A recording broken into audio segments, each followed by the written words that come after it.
fame, fortune, bitches. None of that matters now because we're talking about manga. Welcome to another episode of the Generic Anime Podcast.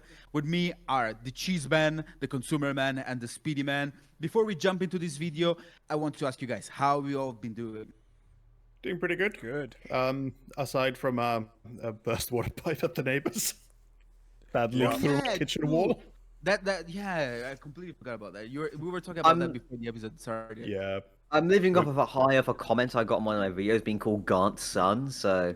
Oh, It's true. because I thought Yeah. that too when I first not watched your Indian anymore. videos, but not anymore. Now you're like Lost Pause's lost son. You're the bastard child, you know the. Who's Lost Paws? He's just a real horny guy from back. Fair enough. Fair. He looks like Shane Dawson, but like... But look at scuffed. his types of videos. Those are the types of videos you make. He just used to do random horny content. But now Let me he's have a changed. He's a changed man consumer now. Is he Now he though? does interactive videos. Nah, I can't lie. No, that's too horny for me. That's too Sure much. thing, bro. Just for those who I'm don't watch sorry, Speedy's really, channel. Speedy. Speedy Hey, just look, posted a I video agree about overflow. yeah, or Yuri NTR was That's the most just fake. recent video he did. You're just the fake. messenger. You're just the messenger. I'm you're just I'm selling a baiting message. people into subscribing to my channel with that. You're a masturbator, Speedy. Yeah. A masturbator. But yeah, in today's episode, actually, it's kind of funny. I was thinking the other day, like it took us so long to do a manga episode. Actually, like we kind of talked about manga in some past episodes, but we have Yeah. not done like a truly like dedicated one. 3x3 episode like we did with the anime. Yeah, I mean that's why we are the anime podcast and not the everything related to it I don't even podcast. watch anime. Why am I We here? did a manga episode at some point. We are, but I think we should change the name to Generic Podcast. No, I'm kidding. We did do an episode where we talked about manga, but we never done like 3x3s Exactly. or anything for manga. Exactly. Roasting our mouths, our hobbies, waifu war. We need to do another waifu wars episode. That was fun. God. We could do. Yeah. That was like the whole debate Bunko thing. That wanted could be to fun. do I think the that's okay when thing. degeneracy started to increase. You know, like we started Yeah. talking about. Oh, we did do a manga episode. It was episode 12. We're on episode Yeah, but like it was 32 more now. like generic talking about manga, not like what manga we've We never, liked or what has went influenced us. through exactly. Exactly. So since this was consumer's idea, we decided to start with his 3x. Yep, And I'm consumer. looking at it right now, man, and it's very like there's of course some stuff that I was expecting to see there, but at the same time I'm like, oh, okay, some stuff Yeah. that I was not expecting. Also, anime, you're like Mike. You need to be close to your mic. I forgot. Come with the microphone. Playlist in there. Unprofessional, honestly. Exactly. So unprofessional. So unprofessional. Yeah, there are some that I expected here, but some that I didn't necessarily. There are some new additions in there as well. Wasn't Some that I the don't Bunker talk about. episode the first guest episode we had, right? I think Possibly. so. Was either that or Rage's one? I don't know. Nah, Bungo was I can't before remember which Rage. Yeah. I think she was the first one. She was the first. So The first of many. Tragedies, maskies, casualties. Oh. So, the consumer, three- which one do you want to start with? which one do you want to start with? I'm quite easy to be honest. I'm going You wanna ask, start from the bottom? Sure. Is Touch and Blackjack are both, or at least Blackjack is by what's his Kazuka, face? yeah. Yeah, Yeah. Tezuka. Is Touch by him as well? Nah, touches by a different guy. Okay, can get into it's just somewhat similar art style. Fair enough. fair enough. By the way, before we actually start talking about the manga, I think it's so smart that you put the names in the rows as well. Names in mind. Because I did not do that, and now I'm thinking like I should have done that. That's so much smarter. It makes it easier to talk about if you don't know what it is. Yeah. Exactly. But yeah, So do you man, wanna- Hajime no Hippo. Oh, sorry. You go. I was going to wonder if you want to start with Ippo or Slam Dunk. Sure, we can You do have that. two sports anime, sports manga here. True. Bro, choose sports anime. sports is literally manga / anime is literally by far like one of my most watched. Definitely shonen, of course, to no surprise. But then it would definitely be like sports anime and stuff. So which But one we is- starting off with? I mean, up to you. It's your list. Exactly. Let's start with Slam Dunk then. Slam Dunk was like one of the first manga I read when I was really getting like into manga. And I think I read it in like a couple days. For a little like history of Slam Dunk, like of course it's by Takahiko Inoue, better known for like stuff like Vagabond and stuff. But like after the like big boom of Dragon Ball, this was like the next like big thing in manga, to the point that it was so popular that nobody really knew what basketball was before that, and then after it, like there was like a dramatic like tenfold increase in like kids doing like basketball in high school and stuff, just because of the popularity of this manga. I think that's one thing I've sort of found quite interesting is Inoue is really big into basketball, and a lot of the start of it is almost like introducing you to the sport in a way, but then you still have that sort of like very personable, like really like emotional stories tied to it as well. And also by the end of it, like you also sort of watch as his art gets really, really like good as well. And I don't know, it just sort of all climaxed into like this really, really great sort of final match. Is it Slam Dunk or Kuroko no Basket that's the shonen basketball thing? That's I think it's Kuroko. Kuroko no Basket. Yeah. This one's all like really down to earth. I actually got a film a couple of years ago of just the final match, which I saw a couple of days ago. It's actually pretty good. Surprisingly, like The question is, does LeBron James appear in the manga? Oh. But funny you mentioned that. Characters in the main team, the Shohoku team, the high school basketball team, are sort of based around like real like basketballers.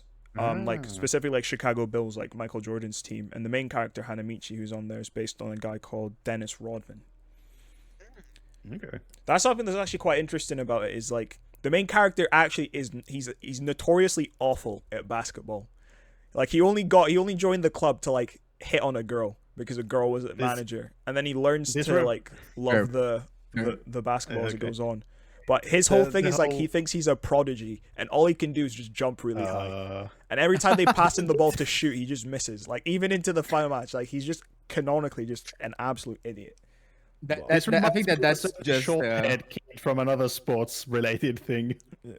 It's not short, an orange-haired kid from another sports-related thing who happens to be very short and jump very high. No, but he's actually tall. He's 6'3", which in Japanese terms means he's like 7 foot tall. mountain. He's a mountain. He's a bit taller than I am. The thing as well with him is his hair. He used to, because he was like a delinquent, he used to have like the pompadour hair. But because he thought he was really good, he accidentally lost them one game because he was trying to show off and stuff, and with like the Sasuke character. So he shaved his head, which is like how he ended up like that. It was actually a really massive moment. I actually have it. Give me 2 seconds. I have the first volume. What consumer is that? Which one of us could rock the pompadour hair? I think I tried to rock it once. Like I did it like when I was growing my hair back in the day. That's how it But used to look I like. look so ridiculous, and I was like, if I had more courage, I would unironically rock it. But it's so good. It is. It's an interesting hairstyle. I think it's actually a cool Certainly a hairstyle. hairstyle. Yeah. I know. I think no jokes. I think the pompadour is a cool hairstyle. I would rock it if I hadn't like such a round face. It's also weird, like in all like 70s and 60s like American TV shows, it's always the guys with Italian background who rock it. Oh, giving anime ideas. Oh boys! And then they also are like, have you guys ever watched what's the name of the movie? I forgot. Let's jump because I'm not gonna remember the name. But yeah, man, something that you mentioned that I think it's really cool. Like about that, I've always heard people say that about Slam Dunk is the character development of the main character from being someone who was kind of selfish to someone who ends up learning how to work in a team. You know, Yeah. like actually love the sport and stuff like that. You know, which is maybe that's why it became so successful in Japan. You know, with the whole culture of of being a squad, being a team, and stuff like that. Maybe that's why that specific manga was so big, became so big. You know, in Japan. The other interesting, I think the entire story, it's like almost 300 chapters, but it only takes place over like 4 months. Because he joins and immediately joins the team because the girl he's trying to impress, her brother is like the captain, but it's his last year. So it's their sort of like last chance almost at this tournament. And they have to just start recruiting all these random players. So you have him, you have the ace who's like a Sasuke type. Then you have the big brother of the girl he has a crush on. Then there's this other guy who's a delinquent as well. He used to be like a prodigy in middle school, but then he quit in his first year and just maybe because of an injury, and he just starts like beating up one of the other characters who joins on the train. Like that's his introduction. He just jumps people. But then he eventually gets like convinced, and it's kind of like a bittersweet story because he's still really good. Like he scores the most points, but it's sort of like this. Oh, what could have been if he had actually just kept up with basketball for a few years? It's all sort of like all of these characters who's like their last chance at like doing anything when they're I mean, but high school in career. the end, it's not like there's a big tournament like nationals or stuff like that. It's more like a regional thing, or like because again, I haven't read the story yet, so I can't remember. I want to say it's a national tournament because the final match is against like the best team in the country, which is like where the story just sort of climaxes. I see. I want to say it's whatever. It's a high stakes tournament, whatever it is. Like, yeah, it's a really great ending. Is it the same as Haikyuu does, so that they have like the regional and then they go to the nationals, which is like the best schools in each of the? I think it's like that. prefectures? I think it's like that, but I'm not 100% sure. Yeah. You know what's actually funny? Yeah, this is the. Yeah. Yeah, I have three sports anime in here. It's pretty crazy. There's another one Sports there. 3? Which one Yeah, it there's is? 3, bro. Is Touch a sport? Oh, Touch is a sports anime. I That's can see the baseball. baseball guy in the background. Oh, true. Isn't baseball like the biggest sport in Japan? Yeah. There's quite a few Japanese people I've noticed in like the Yeah. MLS. Or not MLS. Is that the baseball one? MLB. Super MLB. going to Japan and there's fucking baseball courts everywhere. Yeah. Anyways, next one. Yugami What is Kun that? I has haven't no friends. I haven't even heard of this one before. This one, as well as one other one here, I don't remember which one, was actually recommended to me by a viewer. Because I once did a video where I was reading other people's anime recommendation or manga recommendations for my viewers. And essentially, I sort of describe it as like a Komi can't communicate, but in like an evil timeline or like an evil universe. I'm sorry, I think I saw that video the other week. I don't know why, but it was recommended on my For You page. Wait, is that the one where someone recommends you the manga where there's the peeping Tom that watches? his neighbor? Yes, it's that video. yes. Nozoki Ana is it's Yeah, fucked Nozoki up. Ana. Yeah, it's in the video where I talk about Nozoki Ana. Yeah. Yeah, it Oh, is boy. very, very fucked up, but it's good. Yeah. Because it was familiar. I couldn't put my mind where I've seen this one. But no, it's so good. It's essentially you still have that same basic concept where there's a new character invested in into a school, and then there's the like main character. In this case, it's a guy rather than a girl, and he has issues with communicating. But whereas Komi is like she's like really shy. This guy's case, he's just an asshole. Or like really blunt. He's just very blunt. Like he just says things like exactly like Hasbro. high functioning autism. Wait, he's To be just an fair, asshole, that's then. like the vibes he gives off, and like everyone thinks he's like so weird for it, but he's just really like blunt and honest, and like it's just a slice of life over the course of like 3 years, just sort of making sort of like little like ideas around that concept. But I think the main character is really interesting. Like he carries it first of all from his personality, but he's also kind of unique, and like he's also like sort of into baseball as well. So you'll have your like I don't know slice of life high school moments, and then it'll switch all of a sudden into like a like baseball tournament thing where like he goes crazy, everyone loves him for a moment, and then he just says something stupid again, and then everyone hates him. And there's like a little bit of a romance in the sense that him and the main girl, the one on the right, she's sort of like she's a new transfer. So she doesn't have like an understanding of everyone, and she's sat next to him. So they slowly become friends, and she sort of like advocates for him. And there's a little bit of like a romance that happens between them in the sense that like she's the only one who can understand him, and just sort of watching them get closer together. But I don't know, it's just really, really well written, really, really good slice of life. How do I spell that? Because I've got. Wait, let me open the tab up a little more. I can see it. Like if you see like a image of it, like you'll get the vibe like immediately. But it's hard to describe. Okay. It's interesting. No, I think I think if they decided to make an anime of this today, it would be like a success. I can already see people like commenting on how the character, oh, he's just like me. There are two options. Like either it's gonna be successful, or then people are gonna say that it's rude to autistic people. Those are the only two options. What was From this what I'm manga hearing, it released sounds in good. Japan? When was Do you released know in when it was do you know when it was released? It came out over like 10 years or something like that. Because it's like a monthly strange release. that it was never adapted into an anime. Well, technically, it has been adapted into a 2-minute short. Ah, Which I've seen, Yeah, I was but just it's looking never at had it. a Yeah, proper- it could also be because like I feel like slice of life it has these like weird periods when it gets a lot of funding for anime and then it just True. nothing. True. But it's Which chapters finished it got? for a few years now, so I doubt anything's going to happen. Because it's kind of been... 81 chapters. I may have to give this mean, a read. I can't lie. It took Parasite 20 years to get an anime adaptation, so Yeah, who that's knows? true. That is You never true. know. Speaking of Parasite, it got the live action movie got voted like one of the best movies of the 21st century. Oh, Did you guys see that? Yeah. I thought the live action for Parasite was really bad. I thought it was quite popular, to be honest. So I don't actually It know. was popular. I remember like, it I was just alright when I watched it. I was Nothing- constantly bothered that the fact that they are like it felt like a fanfic for Yeah. Parasite. No, it makes sense. Makes sense. I'll be back in just a moment again. Yeah. See if Because I can here's get- the thing: it's not a terrible movie, but that's the thing when you adapt any anime movie, I it's think always it was a gonna. TV series, though. It was like 8 episodes or No, something. there was a TV series as well, Yeah. which is the TV series is an original story in the same universe, but it's in Korea based. There's this girl that kind of like the main character, but instead of like they share the body and they're both active at the same time. Yeah. It's more like when she goes to sleep or when she's in danger, like the parasite takes control and protects her and do stuff like that. It's a very interesting take on the Parasite franchise Yeah, because I actually rather enjoyed the series way Yeah. more than the movie. yeah. When would the movie Like that- come out? I think 2018, 17, something like that. 2014 apparently. Oh, so it's a bit older. Damn. Yeah. The series came out I think 2 years ago or something like that, or Yeah. even less.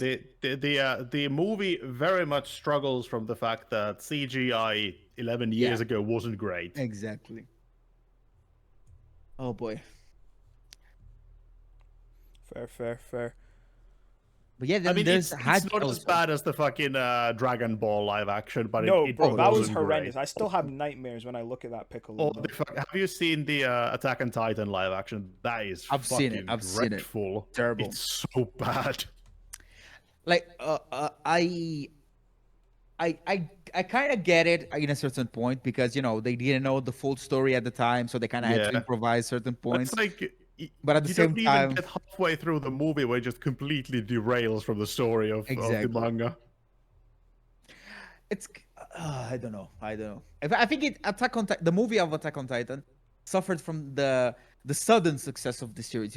Like everyone wanted yeah. you to have a piece of Attack on Titan. Yeah. So what you're gonna do? You're gonna make a movie as quick as you can, even though the series has no material enough to for you Yeah. to be able to Like, set anything else. Also, anime kind of has the problem that anime tends to be so fucking over the top that it's really hard to do well in live action. But I think But you here's just the have thing, to though. just rewrite. You can like tone it down a little Yeah. bit, right? Like, Here's the thing, though, Cheese. I think Attack on Titan is one of the few animes that would actually do well in a live action setting. yeah, you just need to spend so much fucking money to get it looking good. Exactly. But it's like Because- weirdly, the Bleach live action is surprisingly decent. yeah. It's one of the few that like capture the feeling of anime into live action properly. I think that's some movies are good, like anime movies, but the thing is, there's such a stigma about them that even though they're Yeah. let's say decent or good, people are not gonna watch them, and then they're gonna just end up like in the oblivion. Maybe only like true fans are gonna watch it and be like, no, trust me, it's actually good. Yeah, there's like one thing that tends to happen, like the Golden Kamuy the live action adaptation is really, really good because Golden Kamuy is like it's so normal, basically. So it's much easier to adapt, but it does struggle from the fact that a lot of the characters in the manga and anime are not very pretty people. Yeah. But because it's made by Japanese people, the actors have to be extremely attractive, and I feel like that weirdly subtracts from the story. Yeah. I think it's The main character Sugimoto Saichi, he's fucking scarred to hell and back, and the actor is very much like an idol boy with some painted on scars on the face. oh boy, I think it's always funny when it's like that, because they are supposed to look like soldiers or whatever, and then it's just Yeah. like a pop star, like in a wig or whatever. This is probably the best example of it. Let me try and find one that doesn't have fucking TikTok watermarks on it. The Yeah, TikTok no, watermarks. I love when people just watermark things that they don't Consumer. even own. Consumer, I just read the image that you sent in the chat. Oh yeah. So it's so funny, so funny. Like that's I just his absolutely personality. He have just no need to waste my brain capacity on relationships and this regret. is just how he speaks to people, and then everyone just looks like him. Like he's just such a weirdo, which he is, to be fair. But he's also a Yeah. What are we on now? What manga are we on now? Well, still we're at waiting the for pre- you. Oh, but we're we'll so- go on we're to waiting Oh, for you. okay. Ipo. I just want to say consumer. After I knew that you were gonna say bring something like really crazy to the table, or at least like really cool, and that's one of the really cool ones that you just mentioned now. So I'm actually gonna read this, and I've already had an idea for a script because of it. So Really, damn. yeah, Well, if you No, make a video on it, bro, inspired. I will be like gassed. I will. I am. I'm making it right now. But yeah, next one, Hajime no Ippo. I think it's one of those mangas where a lot of people have heard of it, but not many people have read it. One, because it's old. Like the anime it had was like made in 2001, so it's older than Speedy, and it's very long. So this is actually the longest manga I've ever read, and it has, I think it's almost at 1,500 chapters now. Yeah, it's like 140 volumes or so. And I guess for like a quick summary, it's the essential story is all about like what does it mean to be strong. So you have this kid, he's 16 years old, I think, or 15 or 16 when the story starts. He gets bullied in school a lot. He's the son of a single mom. His parents run like a fishing shop thing, but then his dad died at sea, so it's just him and his mom. He gets bullied quite a lot, but then one day he meets this boxer guy who thinks he's really cool. Then he follows him to the gym, and the boxer guy is like, okay, if you do this, this, and this, you'll become strong. Well, if you do this, this, and this, I'll let you train in the boxing gym. So that's how he like gets into boxing. It's I guess it's kind of an interesting story because you sort of watch him go from this like young kid who's bullied to almost sort of the story covers he's I think he's 27 right now in the manga, so it's covered like over 10-11 years, but you see him rise. He becomes rookie champion, then Japanese champion, and eventually last time he was boxing he was sort of on the like road towards being the world champion, but then spoilers, he lost. But it sort of does that same sort of like character progression with like a lot of different characters. So something this manga does quite uniquely is a lot of the side characters, you'll watch their matches like in their entirety. So you'll watch their career. So like for example, there's a girl he has this crush on, but her brother is a boxer who hates him because he beat her brother up. So we've watched his career over the course of time as well.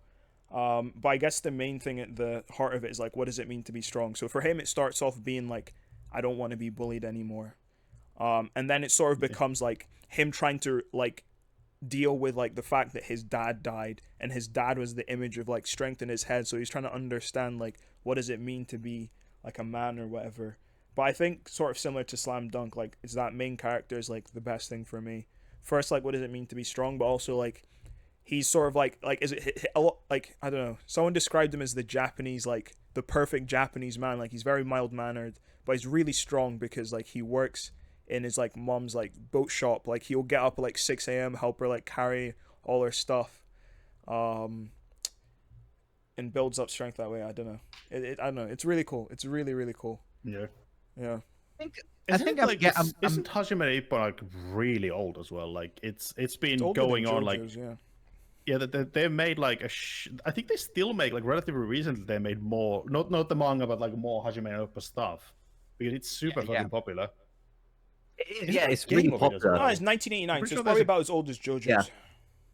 But without the parts. Imagine Wanna if JoJo say- was just one continuous Yeah. story. A lot of In my- elements that in my young college- kids nowadays. A lot of the people in my college who are around between 16 and 20-ish, they all love this anime, and they don't even like watch anime that much. They've just watched like Hajime no Ippo. Yeah, but that's what I was Which I trying found to quite say cool. because Yeah. Hajime no Ippo has so many elements that young men can kind of watch, get in their life, in their routine, Yeah. and kind of like, for example, when you see those edits on Instagram, TikTok, whatever, of motivation, there's always a scene of Hajime no Ippo, training Yeah. or something like Yeah. that, because he's like, Also, it's I think it's also a take on masculinity, maybe, Oh, like definitely. in a way, definitely. yeah. man. Yeah.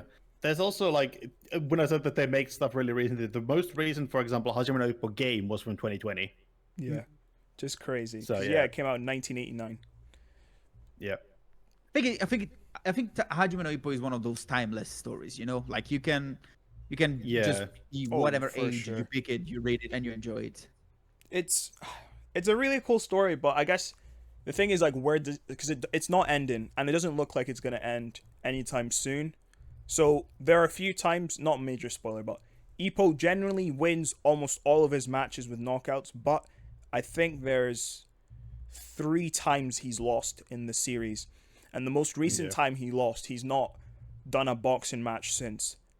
So that was like 6 years ago, real time, since he's had a single match or anything in the series. So for the last 6 years, in real time, we've exclusively been following other characters' stories, and he's just kind of like there, just watching their boxing matches. But I will say, the first I think season of the it's anime, realistic. yeah, Sorry. sorry, I didn't mean to spoil. But the first season of the anime, the first 70 episodes, I think, does sort of tell its own complete story, but that only covers the first 300 chapters or so. I was saying, I think it's kind of realistic, an approach on, a sport like boxing, and in the way of, sometimes when you get defeated, it's hard for you to get back on track, like even with life is, maybe sometimes you're trying to do this thing that you really want to do, but then you don't succeed, and then you need to motivate yourself to get there, but sometimes it takes a while, Sometimes you Yeah. need the time to not heal physically, but heal mentally. So maybe that's kind of like where the series is. I mean, I could say where the series is, but it's like kind of like a big spoiler. I'm not gonna lie. It's kind of like a big spoiler. It's All kind right, of a big spoiler. no spoilers then. No joke. I spoilers. think it's probably been like 400 chapters since he's last Since the last boxed. Like it's way. been so long. Like it's definitely been, like literally like longer than the entirety of JJK since the main character has done anything. What the fuck? But I mean, shonen is very short Exactly. usually. Exactly. But it's But really good, yeah. I think Hajime no Ippo is on the top of my list of next things that I need to either read or watch. So definitely something that Isn't the anime fairly long as well? Yeah, think the so. first season 70 episodes, and then it has a few more seasons after that, range between 13 and 26 episodes, and a few films Yeah. as well. But yeah, Oh boy. Should we It's go into the obvious it's not next like one? it's long, but yeah, it's pretty long. Yeah, let's move on. Do you want to do Blackjack or Ajin next? Ajin. So Ajin's one I've talked about quite a bit, most recently Yep. on Bunko's most recent episode, if you've not seen. And I guess the short end of it, of why I like this, is it's kind of cool. The manga sort of like encapsulates what I think makes manga interesting. Like manga, as opposed to like anime, it's mainly just one or like a couple people who work on it. And this manga started as a collaboration between 2 people, but then when one person left, it was left to just the artist to sort of create the story. And as a result of that, both the story and art sort of like shift and like grow over time. So it starts off as sort of like this guy's on the run because he's found out to be an Ajin immortal. People want to sort of like do tests on him, but then it sort of becomes like this sort of like anti-terrorist like JoJo's-esque like cat and mouse chase, where like one of the other Ajins is just like a domestic terrorist who just likes to like commit acts of terror for fun because like he's immortal. What's he got to lose? Oh boy. And then they just have this essential like 1v1 across the entirety of like Tokyo for like 60 chapters. And I have to say the art in this is like incredible. So the guy who Have like does you- it is big into like military and stuff. So there's like really highly tactical Sounds battles. like a Yeah. manga that Speedy would enjoy. Have you seen the anime of it? No, it was CG. Okay, fair enough. I just know that there is one. Like because Nah. the thing about Jin is the art is so good. I just think it's like CG just could not do it justice, man. You know, I mean, these something that I kind of hate. Dorohedoro anime is really good, which is done with CG. But that's something that I kind of hate though, because every time that you have a manga that has like a very specific, like detailed art style, people are like, "Oh, let's Yeah. make a CG anime of it. Let's not even try to animate." Like, look at that. Bro. Like That's when he like- first like manifests his like he's Jin. monster thing. He's a Jin. Yeah. Yeah, but The setup of that picture weirdly reminds me of stands in JoJo. no, bro, Yeah, they are like stands though. They're just like stands, but they Ah. carry AKs, bro, because they're still invisible to like normal people. They're Oh, they boy. just Fucking it's actually so whole sick. horse's stand Confirm. has is a Have gun. you ever like done any research on what the story would have been if the other guy wouldn't have left the project by any chance? Not Or like, really, is no. it? It was just Because yeah. it feels such a weird shift, you know. You go from immortal people and then boom, terrorists. yeah, literally. Bro, this main character I just sent, like the guy I sent last, the villain, he's Yeah. such a weird guy. Like he's like this 60-something-year-old man, ex-war vet, and apparently he's just like a full-on psychopath. So like he got dishonorably discharged, and then he just got really into like Call of Duty. And then he essentially was like, "Now I'm just gonna do this in real life," and that's like the entirety of his motivation. That's it. Like nothing else, nothing fancy. He's just like, "This is just what I like to do," and he just causes a rampage. Interesting. It's interesting writing choice for sure. Yeah. But that's the question that I wanted to ask you when I saw your bit on the Bunko video. Why is that your favorite one? It was just really cool to see has died. the progression, I guess, of the manga and sort of how it changed. And also I think I see. specifically his writing style is really, really interesting. So first of all, great characters, but how do I describe it? I find it hard to put into words. I think it's just sort of just watching that progression really. And the way the guy I draws, see. I don't know how to describe it. You just have to look, because I've just sent single panels, but like Yeah. the way he like puts everything together, it's like the most cinematic, I guess. Like it feels like I'm watching a movie when I sort of read his works, which is something I've never I kind felt. of the same thing for me happens when I read Chainsaw Man in a certain way, because Tatsuki Fujimoto is another artist that kind of does it like that. Oh yeah, Fujimoto is literally the master of like framing and shit. Yeah, His stuff is so good. No need to spoil anything for anyone else. exactly. We are gonna touch upon that very soon. We're gonna touch upon Fujimoto's work. And then something that kind of took me by surprise on your list was the silent voice, you know, because I would understand if this was the movie episode or whatever, and we were talking about the The manga the of silent Silent Voice voice. is really, really good as well. yeah. I didn't know that it was like a manga. I just thought it was an after original watching movie. the movie, and it's so Yeah. good. So the manga came first, and I cannot stand the film, bro. I cannot stand the film. You can't? Mainly What the because it cuts out like the entire mid. So I think the manga is like 9 volumes, whatever. It cuts out like 3 to 4 volumes of content like in the middle, which I think was really important to like establish like. It's sort of like after he leaves the school, like the relationship between him, the girl, and then all the other friends. So like the black-haired one, the white-haired one, which was annoying and like turned on him, and was there a fat guy in this as well? But Yes, there was. there's an entire arc there that it just removed, which really, really annoyed me. I think I mean, it makes sense for a movie though, because Yeah. it is like you don't really want to make a 10-hour movie. yeah, I mean yeah, it makes sense, but you just lose a lot of character development for me, which I didn't enjoy.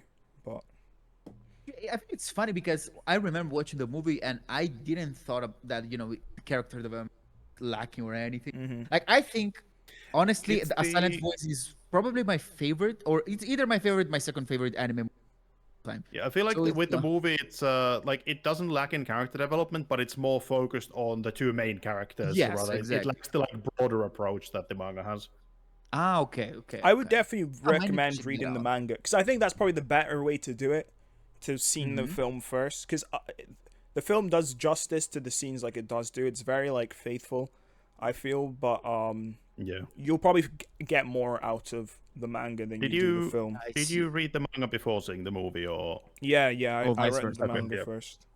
Yeah, because I did it the other way around. I watched the movie first and then read the manga. Because like I was like immediately compared, and then I was so confused when we got to like the last act. I was like, "What about all this in the what?"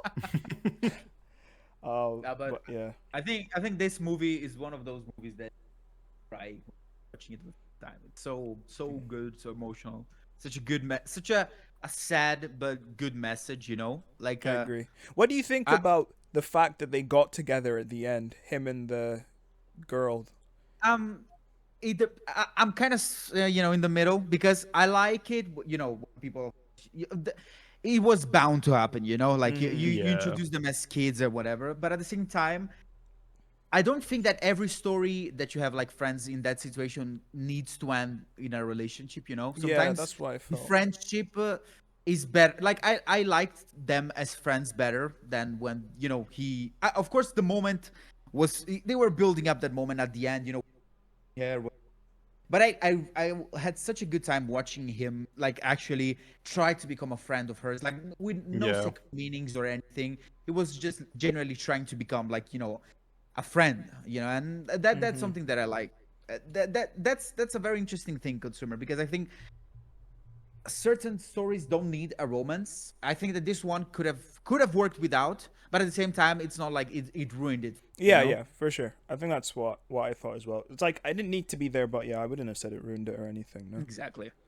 Like I think it told the message that it needed to be told, but at the same time, you know, that's just a cherry on it. If you want, you can see it as that, you know. But for my head canon, honestly, in my head canon, it's more like they just became very close friends, you know. Yeah, That's very close friends. Close friends, Yes, mom and exactly. dad are just really good friends. exactly, man. But so good, so good. Next up is Blackjack. Blackjack. I think pretty much everyone knows Blackjack. I was talking about it in the last video. I was gonna Well- say, why does he look like put a Joker from Persona? Oh, brr.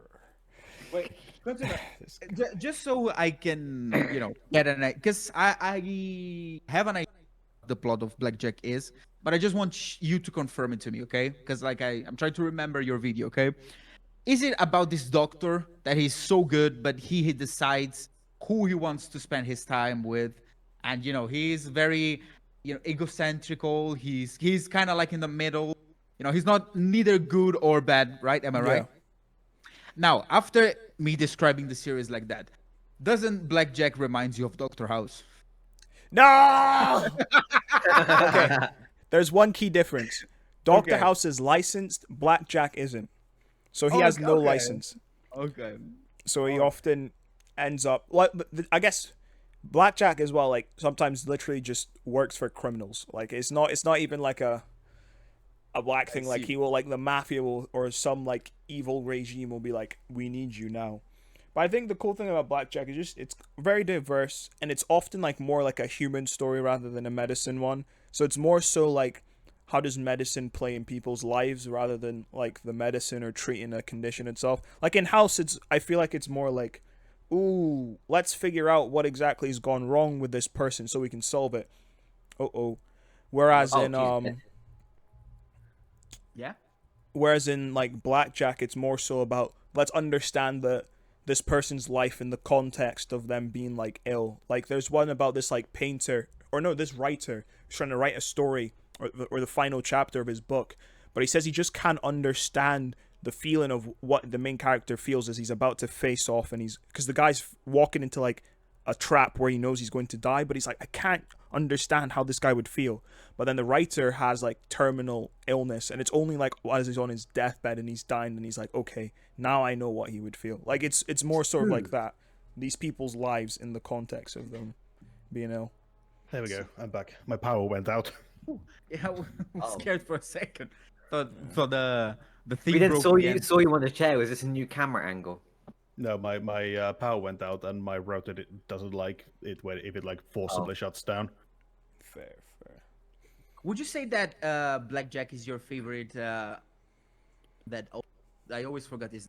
The one Tezuka. that you made. Yeah, exactly. Oh, it flips back and forth between that and Zesty Bird. You know. The name Zesty Bird. It's just... Well, if you look at the bird always looks at you like so flirtatiously. It's weird, Yeah. bro. Isn't that like your profile page Yeah. on Twitter? Like the That's longest actually where time? the idea of Zesty Bird came from. Because I was just like, why is it looking at me like that? It's looking at me like I'm meat, bro. But yeah, it's between that and Phoenix. I see, man. It's coming for your booty. It's coming for your booty. And speaking about booty, Chainsaw Man. A lot of Chainsaw booty Man. there. A lot of booty there. Is there that much booty in Chainsaw Man? It's more boobs. There, I think. well, to be fair, in season 2, I feel like there's been some notorious booty. Yeah, yeah. You mean part two, right? Yeah, I would Yeah, say part yeah, two, sorry. definitely more boob oriented. Like Yeah. that. Fujimoto is a mean- boob man for sure. Fujimoto is a boob man. That scene where Power and Denji are fighting in front of Makima, absolute cinema, Absolute cinema. absolute No, but- cinema. Peak camera angles, all I have to say. Oh, know, is it the one where she I sits was- down? Yeah, Yeah. I'm so grateful that for one, that. So grateful. Not for gonna that. lie, consumer. I was expecting to find the fire punch in here, not Chainsaw Man. Bro, But- Chainsaw Man's better, bro. I'm not having this No, conversation. no. I agree with you, but I think we once talked on the podcast, and you said that you preferred fire No, punch. that was to Chainsaw Man or something. cheese. Ah, okay, I okay. prefer Fire Punch. My list Ah, has okay, Fire okay. Punch on it. Okay, perfect. We're gonna talk about that as well. Yeah. But yeah, man. What is it about Chainsaw Man that you think deserves to be that high? I just think in he's your the list? GOAT, bro. I just think it's like just so much better than everything else. First, I feel like at the start it's sort of like how it subverts the shonen stuff. It's like, Yeah. oh, shonen people normally have a dream. Denji's is just like, oh, I want to touch boobs. Like, at first it was like that whole sort of like, I don't know, Yeah. almost like a parody, and then it slowly just becomes sort of like, Denji's life is just so bad, bro. I don't know. Just the watching most relatable Denji's dream character for development. shonen fans. Yeah. And then it was sort of the character development, and then it's a lot of things. And Fujimoto's art, I just feel like it does so many things like at such a high level. Like it's like impossible to like not. The best way to describe Fujimoto's art is unique, but at the same time so detailed that Yeah. like it's basically the best of both worlds. You know, it's unique enough that you can recognize it wherever you see it, but at the same time, it's so detailed that you're gonna see some panels. Like I still remember watching like the train fighting scene from Fire Punch and be like watching the panels and I'll be like, that's so fucking cool. Yeah, Yeah. It's so ingrained in my that's brain. the thing. I The think- powers are really like creative as well. Yeah. They're not like as out there as say One Piece, like some of the Devil Yeah. Fruits, but they are really, really creative. It's not like everyone in Naruto just does ninjutsu. Slightly Like different. a little spoilers I remember for those who watching haven't the- read the manga, but bro, the Age Devil, such a cool concept. Like I remember so- seeing that scene with Makima sacrificing all those different guys to kill Oh. were they terrorists or something in No, they yeah were prisoners. yeah, they were doing prisoners. that yeah no she was killing the prisoners to kill those other guys. Yeah, They're not really terrorists per se. I don't They're know, bad bro. guys, They were they're just bad shooting guys. random. Well, anyway, they're shooting very specific targets, but still, I don't know. Yeah. I don't know if that. I doesn't think- count. that comes under the definition of that word. So just that, I mean, that part, that was fucking, ooh, that was scary. That was scary in its own weird way. Seeing how that really showed like, how there are powerful people who Makima still could say be. that Makima is just misunderstood and she's actually a good guy. Yes, Well, maybe she's you wanna not. read Well, the I mean, manga for she's that. not good. Yeah. But Marikima isn't as like evil as like. I mean, in the anime, you don't really see it, but definitely by the like second half of Chainsaw Man, you think she's like absolute evil because of the stuff she does to a lot of people. But Yeah. But when you it's also, consider like her background, I don't know. It's also one honestly- of the things that Fujimoto does really well is like the whole concept of evil, because Yeah. can she be evil? Because she's not human. She's just doing what her nature is. No, but she's more but like a even lawful there- evil almost, because she's also doing it Exactly, in yeah. the ends of. Exactly. Like there's so like as of course we're trying to keep it spoiler free for the people who are only anime only, but the much further the story goes, like you see, like she said, she's a neutral evil kind of like thing. You know, Yeah. it's more like a force of nature thing. You know. Yeah, there is like I feel like all of Fujimoto's works has that like very ambiguous approach to what is good and what's evil. Yeah. Yeah. Yeah, she definitely. I would agree. She definitely Because falls it's under like, that like category. take example, like in Demon Slayer, the demons know that they're evil. That's the whole point. But in Fujimoto's work, they're just doing what they are, rather than going, "Haha, I'm now going to be evil." Yeah, They I mean, have sometimes- that fucking mustache twirling villain feeling, Yeah. despite being the bad guys. but what I like about specifically like the second the first part of Chainsaw Man is that when we are introduced to a quote unquote bad guy, it's always like there's that backstory that kind of shows okay they're basically just doing a job, you know, they're Yeah. not like there because like I remember there was the one that was like the hunter that needed to do something Quack to Shi. be able to and they never. I think the only character that felt like a villain for me in Chainsaw Man was the Santa Claus guy. That was the only one that I kind of that I kind of spider felt one? like. No, not the spider one. You remember in the bounty hunter arc, kind of, where all the hunters are trying to find Denji, Yeah. and there's a guy that is literally like Santa Claus. Nah, I I don't don't remember him. remember that at all. It's been too Well, long. I think that's the only one because he was the only one that was like literally using children to Or the know, Bat Devil try as to- well. Oh, yeah, the Bad Devil is more Yeah. like a evil, classic evil thing. But I agree with you there. Yeah, it's got a good mix of like different styles of evil. Yeah, I think that's what makes a story like this very interesting. Because Yeah. Fujimoto could have gone in the route of the devils are all bad. Then there's the chainsaw guy who's good, and he kills that. It would keep like simple Yeah. story, but would have sold pretty good as well. But Yeah. he always needs to add the little spin. Yeah, weirdly, Fuji it might touch. have sold better because it would have been Exactly. a lot more approachable shonen. And I feel like of the vast majority of like really popular shonen nowadays is stuff that is super easily approachable, like My Hero or Demon Slayer.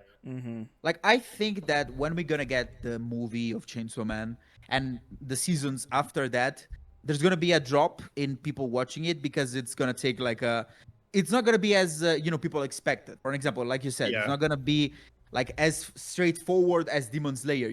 The story is Yeah, gonna. I feel needs like to- Fujimoto's work, like the only two manga that really like shonen stuff that really stand out in a similar way is Fujimoto stuff and then Attack on Titan. Like Yeah. Jujutsu Kaisen has a little bit of that, but it's still more leaning towards the classic. Like yes. what is the classic modern successful shonen? Whereas Speaking Chainsaw of Man and Attack on Titan are successful like doing their shonen, entire own thing. Speaking of Yes, speaking- successful shonen, we have the Yeah. best-selling manga of all time, One Piece. Indeed. I Which is said, oh, you may whoa, that's it, da, da, da. Indeed. yeah. Oh, the fucking consumer. Have you watched the anime for One Piece? Yeah, I've seen most of it. Yeah, it's that feeling when you reach episode 1000 and they replay the original opening you're in like, that "Oh, episode. I So feel good. old. I feel so old. Yeah, Bro, that bro, that was really cool. Animes needs to do that more often. Just bring Oh, yeah, the OG opening Yeah. at the end. It's always so good. I think Pokemon did that at one point because obviously the original opening of Pokemon is such a classic. Yeah. But yeah, One Piece. Go, consumer. Yeah, I guess this is like if I had to pick one, which was just like my favorite manga or whatever, this is probably the one I'd go for. Same reasons everyone builds up, blah blah blah, world building, blah blah blah. But I guess one interesting thing people don't often talk about is sort of like how the world building sort of like keeps you like hooked, because like Oh yeah, like just a lot of little like drops and stuff, it just keeps you going for like the next thing. yeah. There's also like the way Oda does the world building is like there is always that sense of mystery when they go to a new place. It's never going to be the same. I said one thing I think is really underrated in One Piece though, is I think just the characters, man. People like really just underrate Oh, the characters are how good. good the character writing is. Because when we were in East Blue, there was none of this world building stuff going on, and that's like the first 100 Yeah. chapters. It was just purely based on just like the individual crew members and their whole backstories. And like, but I feel like that climax with Nami. Yeah. And then becomes time skip, and then Yeah. nobody likes Nami anymore. Yeah, because like yeah, and once you read One Piece, like the backstories, like it's notorious for its backstories. Like every character in the crew has extensive backstories.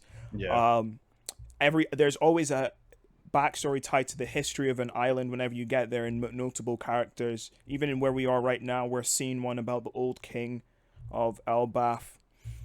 I think Oda's very underrated in his character writing, and sometimes like I think I took it for granted. Like when I go to read other stories, some modern shonens, JJK, I just feel like stuff is a little bit simplistic. Demon Slayer. It's just sort of like I mean, that's just true for all modern shonen. No, basically. it is. Unfortunately, it is. It is like shonen has really moved on from doing like very well. I'm not gonna go too much into detail, but there are two types of main characters you can write. These are round and flat, and shonen has basically moved very much away from the round, well-established characters, multiple types of things how they react. They're all very niched up nowadays. Mm-hmm. I mean, even with Where Luffy, shonen which a lot of characters- people say doesn't have a lot of stuff. Like he has like two backstories. You have the one right at the start where you see like the initial inception of his dream with Shanks. Then like halfway through, like after like the war, the Marineford War, you get a second backstory of when he grew up, like what his childhood was like, and how that informed who he was. And then of course there's all the stuff that happened like in the time skip, and even in little stuff like Oda likes to do parallels a lot in One Piece. You'll see like two similar situations. Like for the first time when him, Vivi go to Drum Island, and he's just saying like he's gonna beat up everyone there, and then she forces him to bow his head down. And then you look at him in Amazon Lily, where like Boa's threatened to kill like two of his friends or whatever. He actually bows to like show like respect or stuff. You can still see like little sort of like slight changes. And this is someone who many people would consider has limited character development. Yeah, it's also like the incredible part of One Piece. I feel like the characters grow with the audience because obviously the manga started in 98, I want to say. 7. I think 8 might have been the anime. The anime was 99. I've been working on my big three. Oh, he's like, no, I know. Yeah, it's sometime in the late 90s when it started, and it's like I feel like One Piece is obviously it's a very unique story in that it has lasted for this long, especially in the shonen circles. But it's like the characters really grow up with the audience because they are very different people early on to what they are in the more modern stories. Definitely. But if you haven't read One Piece, read One Piece. All right. Yep. Now we're on to the last Read one, One which, to be honest, was like the only reason I wanted to do this video. So this is the newest edition, Touch. Touch, for like a very quick summary, it's like an older rom-com / sports manga from the 80s. I think it came out 82. It is actually one of the best-selling manga of all time. Sold the same amount as Astro Boy, My Hero Academia, JJK, Damn. but no one talks about it at all. So have you guys heard of Blue Box at all? Yeah. Question: since you mentioned that nobody has heard of it, did it sell globally, or does it have like incredible sales in Japan? Oh, Because I I've guess never even mainly heard just of it. Japan. Mainly just Japan. Okay, yeah. So it is technically a sports anime, but the way it's like 200 and something chapters, I would say the first 100 to 150 is purely like romance, and then it's only like that second half, which is like a full-on sports manga. So the premise is there are two twins who live and their next door neighbor is a girl. So the two twins and the girl, they've all been grown up to each other. They were all born same day, I think. So, and their families, since they've always lived together since birth, have created this sort of like, they call it the homework house. So there's this little like house in their like back garden, like a shed thing, where they always like, the three of them can go to like hang out and stuff. So then you have a love triangle between the three of them. The two twins like the girl, but the girl clearly likes one of them, but she doesn't say who. So one of the twins, really talented, he's a baseball player, good looks, good at school, whatever. And then the older twin, he's kind of just like this lazy like guy who like is not really interested in anything, but it's sort of like implied that like he's actually like really talented, but he just never puts in that effort in, because like him and the younger twin are constantly like, the younger twin is constantly like, bro, you used to be so much better than me at this, I'm just the one who continued with it. So I think that initial like love triangle is sort of like the most interesting thing, because it's a bit different in that because they're brothers, they're not really combative. The older twin, although he also likes the girl, he's sort of like this like, I want to like step away and just let my younger brother sort of like get with her, because he doesn't want to like hurt his younger brother. But the younger brother is in the same way, like he wants to like compete with his brother, like on an even footing, and then the girl is always there trying to like, I don't know, do what's best for them, and that sort of like props up the first half, and it starts with them in middle school, their final year of middle school, moving into high school, and the main catch line or whatever for it is, "Take me to the Koshien." So the Koshien is like the big Japanese high school baseball tournament, right? And that's her dream. So they kind of want to like achieve that for her. One of them's really good at baseball, the other one isn't. But like you have this like subtle foreshadowing where random people are like, "Oh, he's so athletic. He could do anything if he actually puts his mind to it." And it's not until like halfway into the story he actually does it. So I know this is like a lot of build up, but Mitsuru Adachi, who wrote this, he's like a very particular type of writer. So he sells a lot, but he always writes the same story: baseball, rom-com, and tragedy. So there's always a death in the story. Someone in the family member dies, or someone has okay. died. So it takes a death to occur halfway into the story where like the main character is finally like, okay, he puts on that switch and he has to like be like that guy now. And then that second half is all like baseball. Achieve the girl's dream, but also like you know, for the tragedy. Yeah, try to be the best version of yourself, kind of. Yeah, it's so good, bro. Since we did mention the whole baseball thing earlier, I did check then. Baseball is by far the most played sport in Japan. It's baseball, football, and then it's sumo, followed by all sorts of Japanese martial arts. Sumo episode, guys? Anyone? No, Baseball, just me. Baseball episode. Oh, I want the sumo one. I want to see you guys in a tongue, and then when I have to fight all of you. I need to animate. Have I showed you that sumo scene from Golden Kamuy? Yes. Oh boy! It literally it appeared on my Instagram a few days ago. I'll do it for and I was like, 100K. so funny. So fucking funny.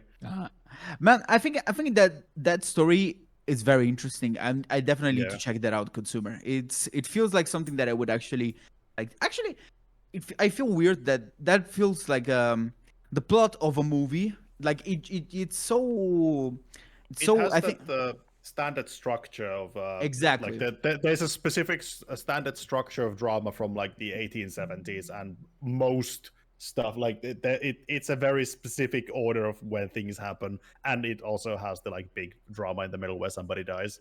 Exactly. Like if they did a movie about this, I think it would be good. But the thing is, it's a very like the guy who writes it, he's notoriously slow paced with his story. So like it takes like 20-30 chapters before they even like go like before the guy even picks up a baseball bat. Well, it's not that.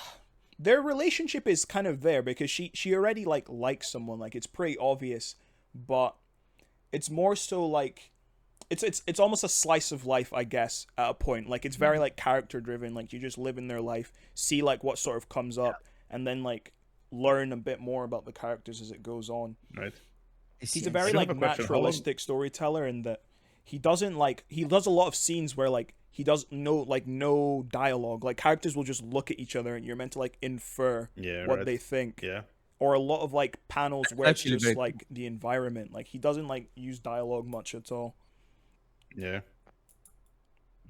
That's an excuse just because he doesn't want to write, you know? No. It's just like, It's funny you say that, because he loves putting like fourth wall, like break. So he'll like draw his own avatar in and he's like, oh, I can't believe you just wasted 2 pages on just stuff. Okay. Actually smart. Actually pretty smart. I like that, bro. I'll get wrecked, Boto. Oh boy. Okay. Wait, I think your list it's kind of like what I was expecting, but at the same time there were like some things that kind of took me by surprise, but it's always good, you know? Like it's always good to not be so predictable, I think, in terms of Thank you. It's always with this kind of list. Certainly I looked at that, I was like, yeah, this is consumer 100%. How long have we been recording, by the way, at this point? You don't want to know, bro. Idea. You don't want to know, idea. bro. Because it's usually like 40 minutes. Oh boy. Yeah. All right, I then, think can I go this next? episode's gonna Yeah, you can definitely go be a next. little bit longer because we're talking Yeah. about stories and how they impact us. It's So all of I Yeah. think all of our the episode where we talked about our anime 3x3 is also pretty fucking long, isn't it? Yeah. Yeah, and we Yeah. tried to Okay, keep I'm that gonna quick. go next then. Go for it, So, Manga. All right. Okay, you guys should not be surprised by anything on here, but all right, I'm let's see. expecting I had some something. recent Nothing but additions. hentai. Hey, Oh, hey, oh, All hey, right. the hey. top left one I did not Alright. expect. Is that Ricky Okay, or so- something in Okay. the middle? That's the I'll one go that's, from- that's the one that Speedy just did the video on, isn't it? Yeah. I'm just gonna go top left to bottom right because All right. firstly, I want to start with my girlfriend's not here today.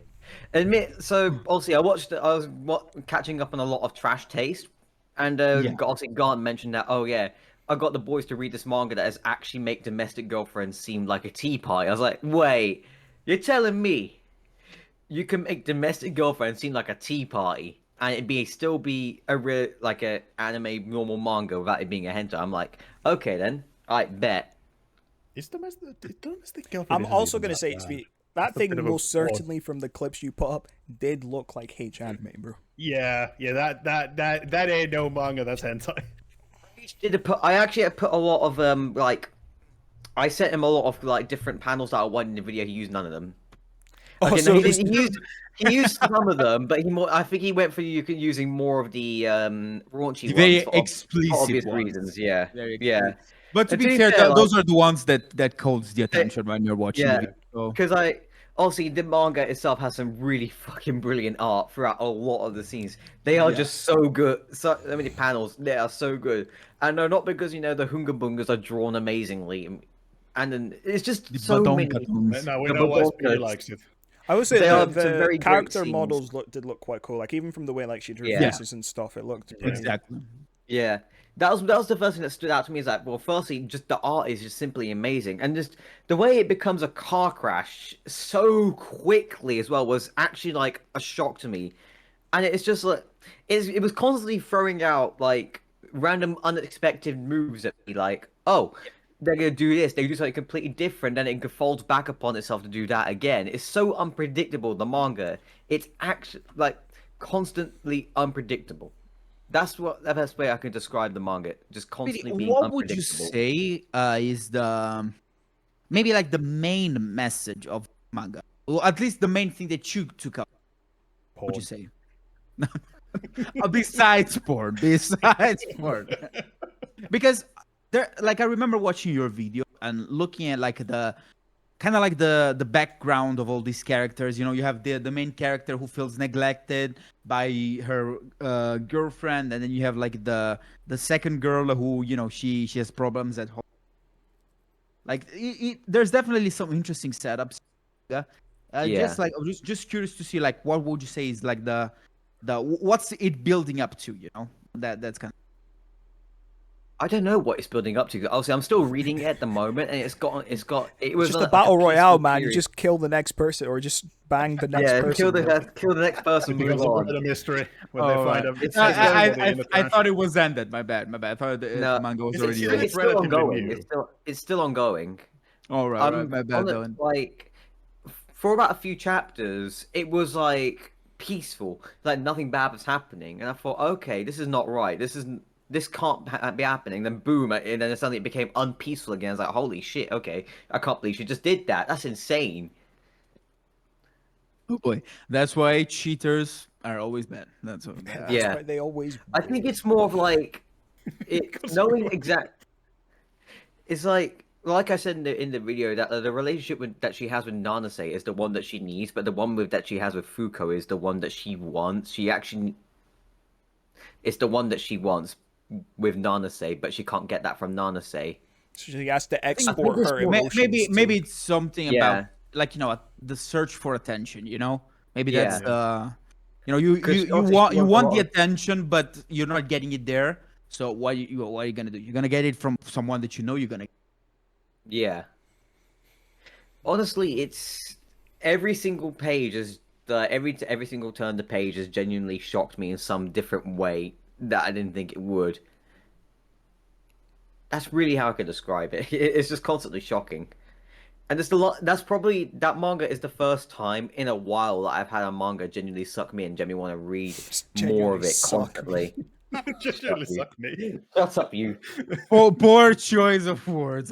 Poor choice of But- words. Okay, fine. Okay, I can't really But- think of another word, but it's but really good.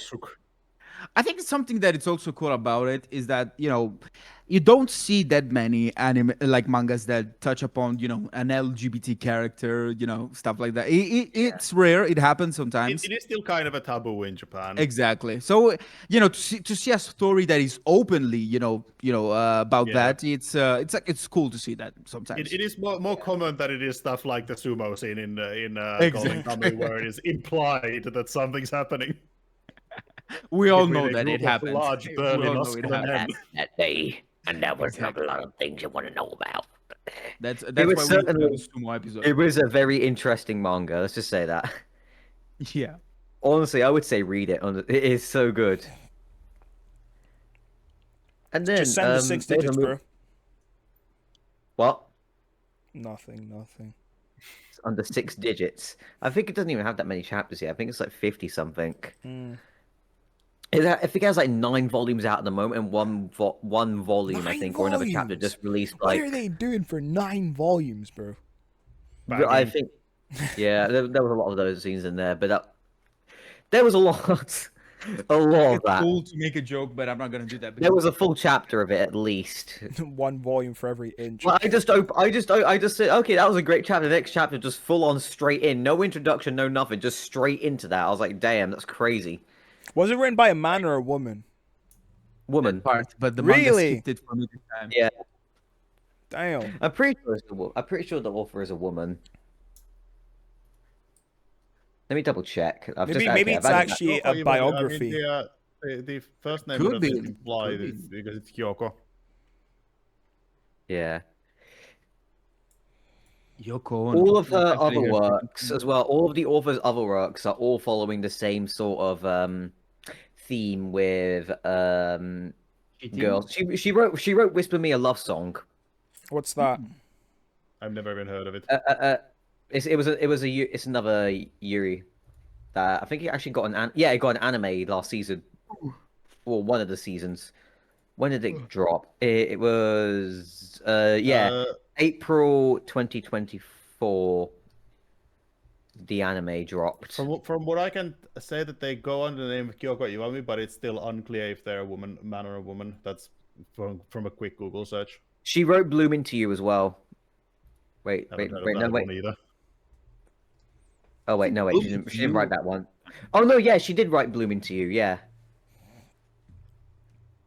And yeah, she's written quite literally every single one is just a Yuri manga that she's written. Everything is here. It's just pure Yuri. I think she might have a type. I think this person. Yeah, it says 68% LGBTQ plus themes, but I think it's 100%. It's 100% LGBTQ theme. Like none of this is not straight. Oh boy. Speaking about Okay. straight. Yeah. Bocchi the Rock. Yeah. Another one. Do you think that Bocchi is that is hiding as a music geek manga by any chance? Probably. Probably. Mochi's out. There's so many things about Bocchi the Rock that surprise me. There's a whole conspiracy theory that Kita, the rhythm guitarist, is Indonesian. What's the What? conspiracy? What? I don't know. She said she's just a little bit too tanned. Yeah, no, she's like the white, like okay. I don't know where that came from, but apparently she's Indonesian. The Bocchi the Rock fandom is actually so fucking hilarious.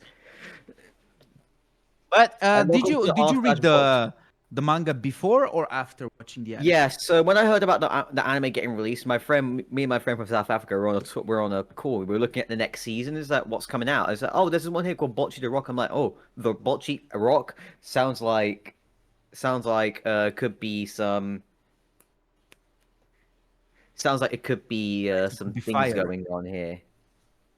And I was like, okay then. So I went and read a few chapters of it, and I thought, okay, this seems pretty solid. And then, boom, I got hooked on it. And why is my music So you stopped say again? you read it first? I read a bit of it first, not a lot of it. I read about 2 to 3 chapters worth just to see what the story was about because I still want to go in blind for it. And then obviously I watched it.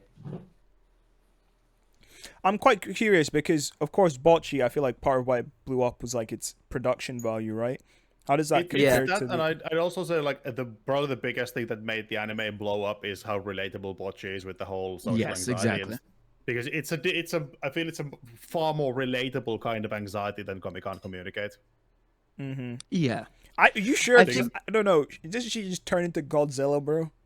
Relatable? Yeah, she does. Yeah. But there's like Because there's like a I, scene when so she's consumer, to be she's fair, doing I the- do turn into Godzilla when I feel anxious. So There's the big one that kind of blew it up is the scene when she needs to go alone into the live house, and she's just like she just decides to take one more minute to wait outside on the stairs, and then one more minute to wait outside on the stairs. Like that is kind of what made like boom. This is so relatable. I think exactly. you know, I made a video. I made about 3 or 4 videos about bocce because I could just never get it right. But like the amount, like the stuff there is so relatable. I mean, like for example, the anime man literally said that it doesn't make any fucking sense. But like that's the point. Like it doesn't make sense. But it's like you relate to that having that sort of feeling. Like you relate to wanting to explode, like bocce or turning into Godzilla for some reason, or doing that 1 minute thing constantly. It was scarily relatable I think the to somebody who's relatable had thing like the was anxiety kind of like like that. the entrance for a lot of people, but at the same time, when you get there, you see the quality of the show, and that's again cherry on top. But as someone who understands like music and stuff like that, you see how they did the animation of them playing. You're like, okay, this actually looks like they're playing. That's always like Yeah. something that when you see, it's like, oh, it's nice. Okay, they really cared about. Yeah, So, I do still think that with that cast, Bocce the Rock would have worked if it was about anything. yeah. Like, I feel like the reason for Bocce's success is by far the cast, not necessarily the subject matter. Like even with even with the music stuff, it's all really, really well done. Also, it gives a very basic explanation of how live houses in Japan work. It has also gives some pretty nice explanations on like Japanese rock music. Also, Yeah, it's all the also, like, members of the it's- cast being named after members of Asian Kung Fu generation. In the manga as well, there's also like different like chapter pages where they're doing different bits from different Japanese music videos from Yeah, obviously but J-rock and stuff. that's the author being interested in it rather than that being the reason why it's so successful. I know, but it's just something that I liked about it as well. Yeah. And obviously it's a 4-comer manga, so it was quite funny. And obviously every panel also was like a What studio joke. did it? Oh, it's Wit. Cloverworks did Studio Wit. Cloverworks did the Cloverworks. anime. Oh no, oh yeah, it's Cloverworks, yeah. It was I also kind of like really love the music as well, but obviously we're not talking about the music, just talking about the manga itself, and it's just it just clicked for me. If you get what I mean. Yeah, no. Yeah, I mean, it sometimes it does. It just does, You just Sometimes get random just- things that will click with you for no reason. Mhm. Like that's why I loved Initial D at first. Like, But it just clicked with me. that's why, Speedy. If that's your explanation, I'm kind of scared to ask why is the cock manga there? It's just funny. Rooster Fighter. Why? Why? Tell me Because- what made you want to read this? I was in a comic store and I just saw it. I thought, no fucking way, they've called a manga Rooster Fighter. And I looked at it. I just began reading it. I was like, this is too fucking funny not to be real. And I just kept reading. Most popular video to this day. It was no, not my most popular video. It was one of my most popular videos when it came out. It got like got a 1,000 couple views K. in like a day or two. Okay. So I was like, holy shit, this shit's good.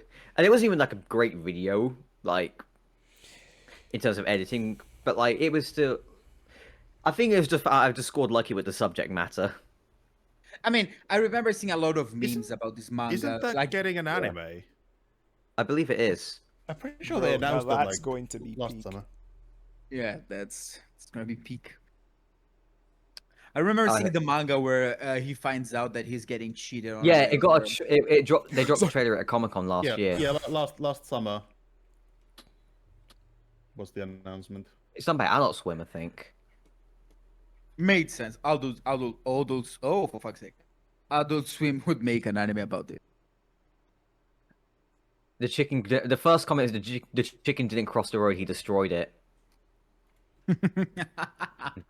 Oh boy.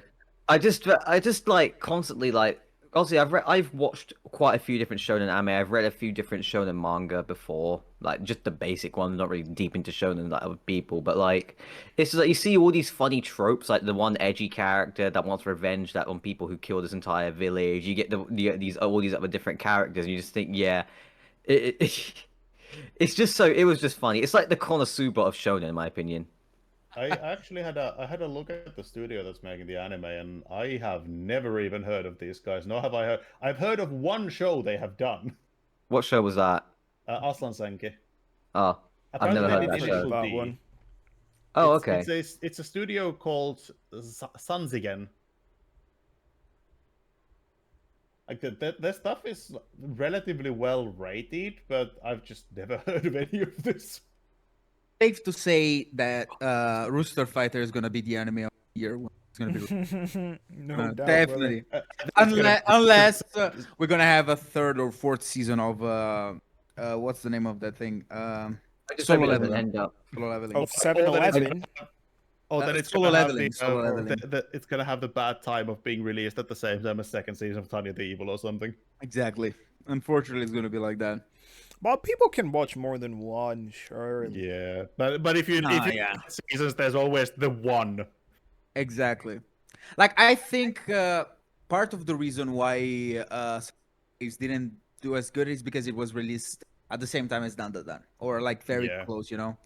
No, the Sakamoto Days anime adaptation is just terrible compared to the manga. That's also Yeah. a big thing with it. No, true. But yeah, Okay. Speedy. Now I- there's the one that I was so- expecting, which is Initial D. Overdrive. It's not initial That's D. initial It's D, you Overrev. silly guy. That's It's over Overrev. rev.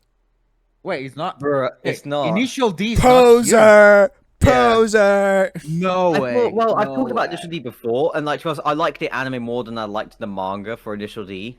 All right. I read the manga of Initial D just because I got really obsessed with Initial D. So that's the only reason why I read it. It's a great manga, but like, Overrev, I feel like there's things that Initial D did better. Okay. And I Which feel one like of them is I feel like, older? Which one of them is older, Initial D or Overrev? I don't Initial know D, actually. definitely, sure. Overrev feels like it spawned out of it, right? Exactly.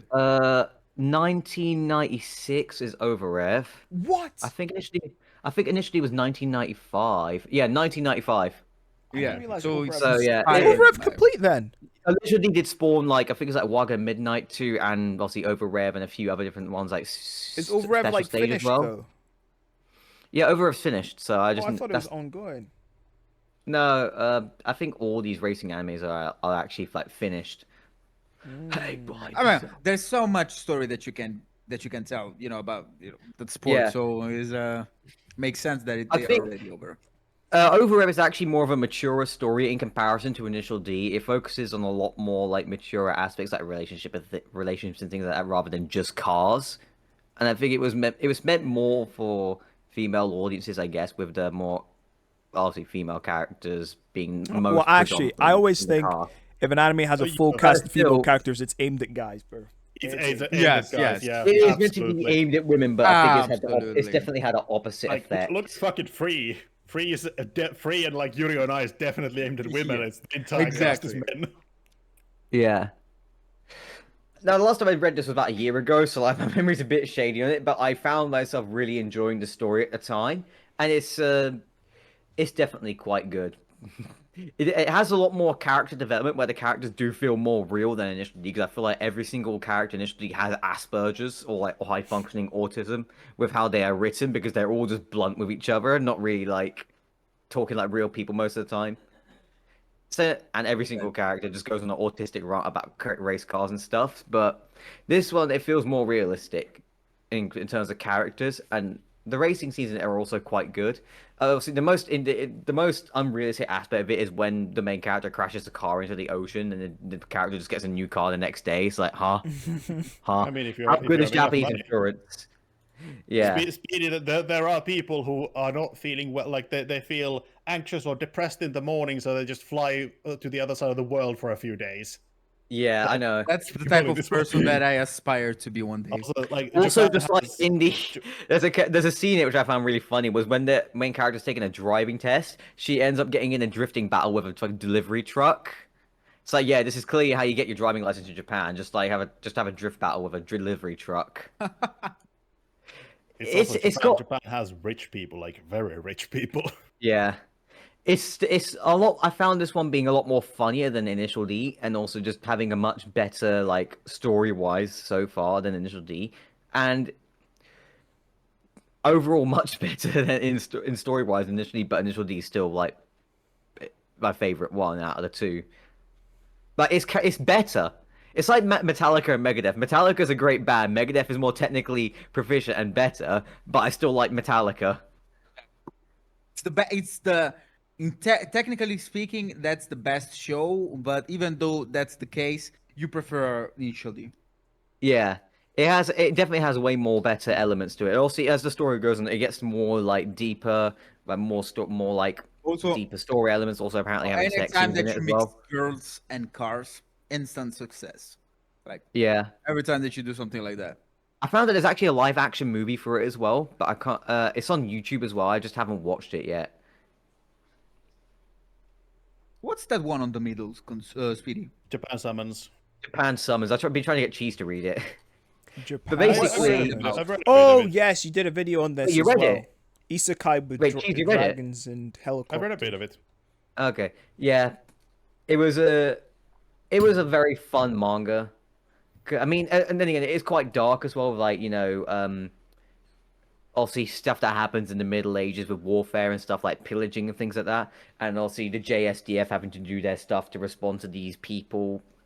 It's Are the politics, JSDF war, positioned as like and sort of good guys? ESPI.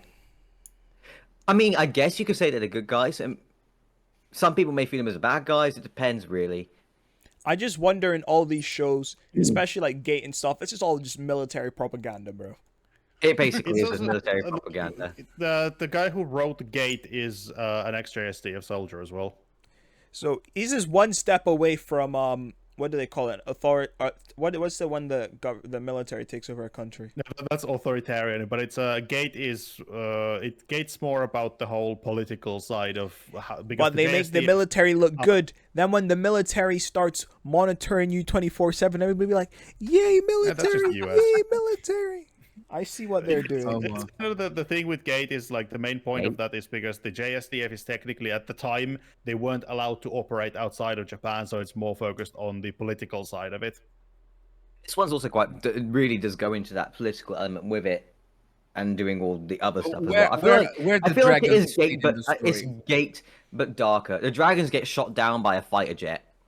Only that. I was hoping for more with the dragons on the cover. I was waiting. Oh no! In one chapter, they literally get like anti-air missiled. Ah, Like the whole attack squadron of wyverns just get shot down, but with like I AA. feel like Gate does do a lot more of the like fantasy versus modern military than Japan summons. Yeah. I mean, there's literally a bit of it where an F2 Viper Zero drops a 500-pound bomb straight onto a general's head and blows him up. God Or I think it damn. was 500 or 1,000 pounds. I can't remember. It was a very big bomb, though. Just what? Yes. Oh, this boy. is modern problems. Classic problems requiring modern solutions. Exactly. I mean, I read up. Classic I'm reading. problems require I've read up. modern solutions. Yeah. Oh, fuck. I found it very fun to read. Then again, being into military stuff is just me. One So I mean, I don't think it would be for everybody because there's a girls lot in of like Panzer? dark scenes in it. I guess it's more darker than Gate, but it has the same sort of subject matter. Have you read Gate? I've watched the anime. Yeah, the anime is way more PG.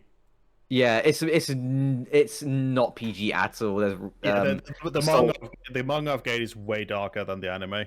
Is it good Yeah. or just cringe edgy? It's Gate's at least good. It's Bro, this manga came out in you- 2000. Oh, that's a different Gate. Gate's 2011, I think, is when the Too manga many started for gates. Gate. Too many gates. Too many gates. Yeah, it gives a bit of history about the JSDF as well, and how the JSDF technically operates as a force as well, kind of. It has some pretty cool bits in it, and also dragons fighting fighter jets, and then tanks. Tanks are cool as well. Also, them being viewed as gods in certain part as well. The JSDF soldiers being chariots of god, because there's a scene where there's like they're rescuing some, I think it was elves, or they're rescuing some people from a ambush, and then they're telling them to get into the helicopter. My music fucking stopped again, and then they see the symbol of the music during the podcast episode. It's just something to fill my eardrums. And then they Bro's were. got to keep all You're supposed to pay frequencies. attention to what your co-hosts are saying. I am. I just have my music on low just to stop my ears ringing. But yeah. Yeah, it's a great manga. I do recommend to read it. It's great. It's great. Definitely. Gonna... Anyways, Oh yeah. Sorry. yeah. Anyways, next manga is Chainsaw Man, and to be honest, I think Chuba just summarized most of the stuff I wanted to say about it. So Sorry. Peak. it's okay. It's just peak.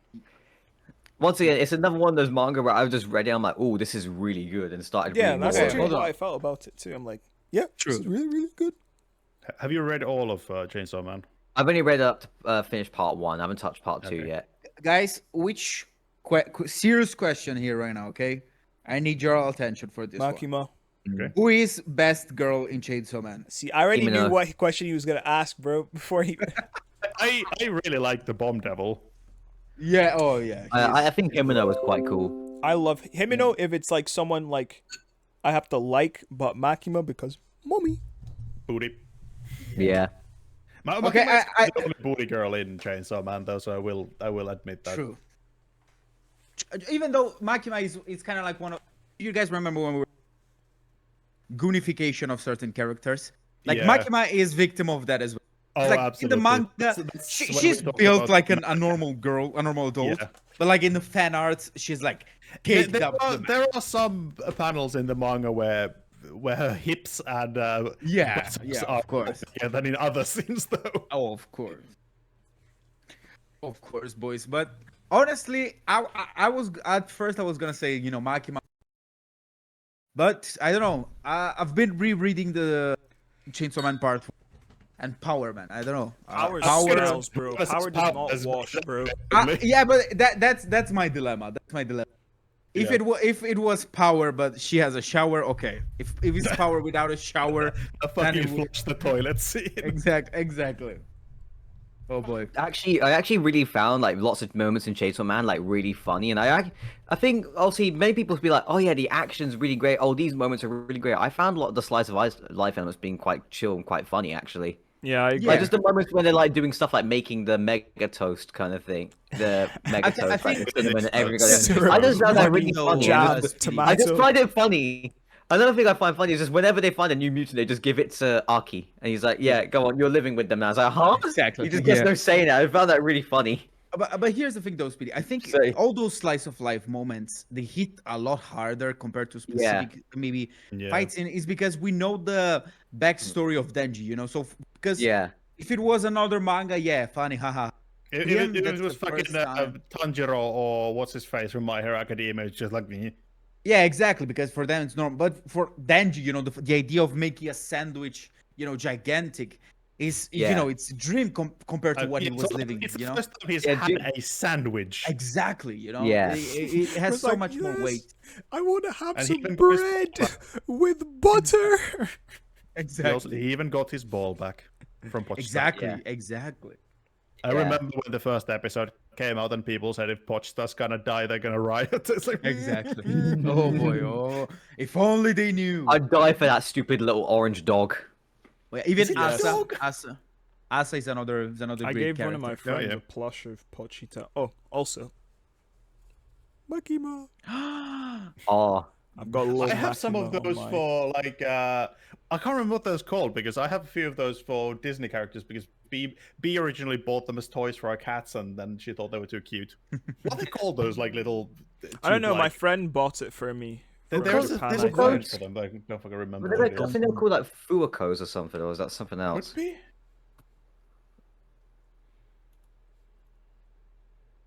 This is just where we have to stop everything just to figure out what Yeah. Fuakos Guys, plushie. what is this? I'll show it again to the audience in case anyone's watching. Well, I feel like most people probably just listen to this in the background, but this is what Yeah. we were referring to. Yeah. Look at Makima. Anime Ooh. plushie. We're not sure. says ones that There lay is a down there is a forward. specific name for them. Oh boy. Nestleberry? If we Is it can't figure Nestleberry? if we can't figure it out, then somebody in the comments is gonna tell us. No one I think it's called a Nestleberry. Rage, if you're watching this, tell us in the comments. True. Ray's Yeah, probably it's called a the only guy who Nestleberry. watches our No, videos. Nestleberries have like separate heads. It's a cute for laying down. Yeah, Oh, no. they're different. They're different. Oh. That's so berry. Let What's me see, up does it say next, on bro? on the little All right. tag on them? What's Okay, the let me next just close one? all these 10 bajillion tabs. Next one. Next one was Spy Family. Nice. To be fair, I- before we talk about it, I would say these so ones. far, bar maybe changed some. A lot of this I feel just is your taste. Horny, relatable autism Yeah. person, stupid, There's no Yeah. car, Like, something military adjacent. Slash Yeah, isekai. yeah. You also like isekai. I would say isekai is one of the pillars of Speedy's taste. Yeah. Yeah, I actually quite like Isekai. I think the hate for it is just bad. I think it's unjustified hate for I mean, Isekai's Isekai. just bad. Nah, it's not bad. You just You're right, hate Speedy. it. It's just- terrible. It's It's just like, you know, when everybody discovers a new thing and then everybody wants to make that new thing. Like when new metal came out, everybody's like, oh, I want to be in a new metal band. Or like baking shows became popular. Everybody had a baking show or a restoration show. Everybody has a restoration show suddenly. It's just like, it's like that. You just get, when something new happens, a bunch of slop just gets thrown out into there. everybody that- wants to be Like with Gordon hybrid Ramsay. cars as well. Isekai isn't exactly new. It's just the new Isekai is very different from OG Isekai. Yeah. It's like, yeah, it's like with Alice hybrid in cars. like, Wonderland everybody's versus like, it's redo like of Prius. Healer.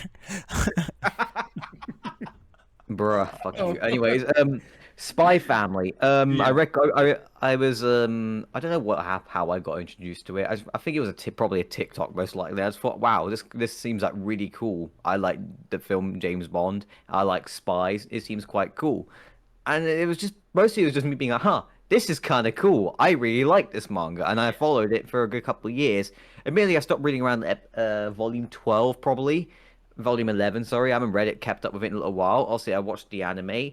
I watched it with my mum as well last year, and she really enjoyed it as well. So there's that. But also that's the anime, so it's a little bit different. But the manga itself has been quite enjoyable. I really enjoyed my time reading it. It's like nothing too like. If I want to watch an anime that isn't like too crazy with the typical anime corniness, I just pick up Spy Family and just keep reading it. It's great. I mean, obviously there's like some bits in it like a little bit weird. I can see the difference in the kind of anime we watch when Speedy says typical anime horniness. Speedy, typical anime doesn't have horniness in it. I don't know. Have you seen some anime these days that kind of like weird? Anyways, Needs to have an itchy scene. But you know what I like about Spy X Family? I like the dynamic between all three characters. Spy X Family is the type of series that is it's all fun and games, but it rewards you if you stay there, because when you do Yeah. get like a specific plot point, it's like, oh, okay, like maybe someone would like, you know. Yeah, like one of my favorite plots was the what's the cruise ship arc, I'm gonna call it. I don't remember what fully it's called, but that arc was so good. So I was like, oh shit, what if you're and Lloyd end up just like crossing paths and they end up realizing, oh shit, one's and the other. But they played it off so well. And then there's Anya doing her thing and casually just getting a kill assist. Bruh. Yeah, Oh, Anya like, getting a kill assist was like the best part of that. She was like, yes, I helped mom, and then Kill it was great. confirmed. With the Spike's Family, one thing I really like is you can see that the author really likes like that old school Bond type of spy Yeah. stuff. Like There's so many cool 60s, little 70s spy stuff. There's so many cool like spy gadgets and things like that in it. That's really cool. I'll see that the spy. The most basic one was like the spy coin as well, where Yeah. that one was quite cool. There's a lot more different, very little small things that are quite cool. Sounds very John Also, Wick. It's just cool. It's so cool. What else can I say? What else Yeah. should we got? Every convention I've been to, there's always at least like 3 or 4 people cosplaying your. Like, and when I went to London Anime Gaming Con, there's literally a group of them walking around with a little Anya. It was quite cool Okay, because you had 3 different versions of yours surrounding a little Anya. It was really funny. Anya, I think it's such a cool character. She's so funny, you know. It's Yeah. she's a nice mascot for a show, you know. I would compliment character development, but like, that's not my. Yeah, there isn't much. don't- I don't think there There is in some. There terms is some of, great stuff in there. And then There's- there's the people who were really fucking weird about the whole family in TikTok when the first season came out. Yeah. You're always gonna have people like that, unfortunately. Yeah. Hey, by design. It's a great show, honestly. Great show, great manga. There's nothing really too bad about it. There's nothing Still watch bad. the second season. True. I watched it. I'm fully caught up with it, and it's great. At least the show. I haven't really watched very much of the manga as of recent. And the next one is Komi Can't Communicate. It was the first Komi! manga I bought. It was the first manga I bought with my own money. Like, By the way, physically. Speedy, Yeah. are you up to speed with the manga because it's ended? It's by just now. it's just finished. Yeah. It finished. I think it was this year. I'm not fully up to They, speed they with got like a post chapter release recently where it shows like the. Well, I'm not gonna say it because spoilers, but It's fine. it's a. Characters I don't always- wanna I spoil mean, it for I people. don't want to Okay. be spoiled, huh? Yeah. I mean, But I'm on like 400 chapter 400, and I've got like in my room here, I've got like 30 volumes of it. Komi is It's like all a 4 fucking koma, naming right? scheme Like of it's all Comic like Con just Communicate. shorts, Yeah. right? They're not very long. The chapters itself are just quite love- short. I love the dumb naming schemes of Comic Con Communicate. Yeah. Fucking To be Tadano fair, if Hikato. it's short chapters, I might even add it to my thing. It's But a I great- feel it's like just finished as 400 well, so chapters that- feels like a lot. It's Yeah. 537 chapters. That's a lot, But bro. here's the thing though with this. things type that of you can- romance, you can uh, go manga through- consumer. You can go go through through it it quite so quickly. quickly. I mean, you can read all of One Piece in like a couple of weeks. Like I Yeah. remember when I read Nagatoro, I think I read like a shit ton of chapters in one day. Like I Yeah. don't want to say like a stupid number because I don't remember how many chapters there are, but like maybe like I don't know, just because there are a lot of chapters. They're very short. It's usually Yeah. like a short story about a specific thing, like Komi specifically, like about trying to talk about communicate with Tadano. Oh, by the way, Tadano, such a giga chat. I think Yeah. best main character one of the best main characters in the past 10 years. Chad. He's literally named Chadano on the in the fans. They just call him Chadano now. Bro won in life, in Yeah. whatever, in all the reasons. Yeah. I used to find the manga really relatable at first. Like, obviously, back when I first reading it, I used to have like this big social anxiety kind of stuff. So it's like, I used to find that manga really relatable. Then Bocce came along and was like, "Hey, how's it going?" But I also was such a relate, great- to a beautiful girl who is very shy. I also relate. No, but Yeah. no, for real. No, jokes aside, I think that's the secret about these mangas. Is like they get you with a cute girl, but she's shy. But then they go I hit you with a truth bomb or something. exactly because then they go to something that you went through. Having to Yeah. communicate with someone who you want to talk with them, but it's hard. Maybe some people to the extent of Komi where they literally can speak verbally. Yeah. But maybe sometimes it's just like the idea of starting a conversation. Yeah, That's I what I feel think like it's the what makes Bocce more relatable is that Komi took it to such an extreme that she can't Exactly. speak. Like that Exactly. makes it less relatable than the kind of anxiety that Yeah. Bocce has. Family itself, except for the mum, don't actually speak as well. I think that's where it's like a little. That's where it becomes unrealistic. But it's Speaking it's about kind of mum. funny in its own way. Komi's It's funny mom. that they. It's funny Oh that they yeah. Damn. Damn. What? Such a Komi's Oh, mom. yeah, Komi's Komi's mom mom, hitting on yeah. Tadano. Komi's mom. There is an alarming amount of Rule 34 stuff with Komi's mom and Tadano. Yes, exactly. Yeah, honestly, People yeah, love yeah. their NTR, don't They're they? milfs. I mean, Mm. I remember when I was doing a video on One Piece stuff, and I saw an alarming amount of what I thought at the time was an alarming amount of Rule 34 stuff for Karatto, but then I ran into the very alarming amount of stuff with Komi's mom and I don't know. Yeah. Oh boy. She's like, Komi can communicate, but I can. I Mm. sure Whoa, can that's communicate. crazy. That's crazy. You need to be crazy. put on timeout, bro. Yeah, yeah. And you guys call me Laguna. My bad. You I'll two be are both opening as up worse on as me. each other, bro. You two are like a 1-2 Yeah. combo. Oh boy, And then there's Rage with fanboys. exactly. Yeah. Oh boy. But it's so funny. It's so funny. I Oh think yeah, then we have recording for like, Konosuba. close to 2 hours. Yeah. We go through two people. Okay, Konosuba. Konosuba was the. I don't know. It was just really fucking funny. That's what I could say. I genuinely is- think the anime is I much better mean, than we the did manga talk for about Konosuba. Konosuba a few times in the channel, so we Yeah. kind of already know why people like it. Yeah. Wait, I like it just because it is just ridiculous. It's just completely fucking ridiculous. That's what I love about it. It's just ridiculous humor. I love ridiculous humor like that. It's just everything. It takes isekai, just flips it on its head, make every single character a badish person, I guess you could say. But like, Yeah. as a group, when they get together and they function like how people would function. It reminds me of my old friend group back in the day. It's like we would always shit on each Who other. is the Aqua? I don't know actually. Speedy was darkness. No. I was gonna say Speedy was Aquaman, but I don't know her enough to back up. I my genuinely claim. think the anime is much better than the manga for Konosuba. Oh, definitely. The anime is very good. But also, they missed out. They missed out an entire arc in the manga. They had so much good content in the manga and the light novel that they could have. They had an entire arc where they go back to Japan. That to is delete, completely to normal. delete Like, Kazuma's browsing history. They could have put that in there. That would be so much of a That's great so chapter. That is such a great chapter that they completely such a great arc they completely missed out. That's I'm so actually pissed that they never hilarious, did bro. that. They could at least do like a bonus episode at some point.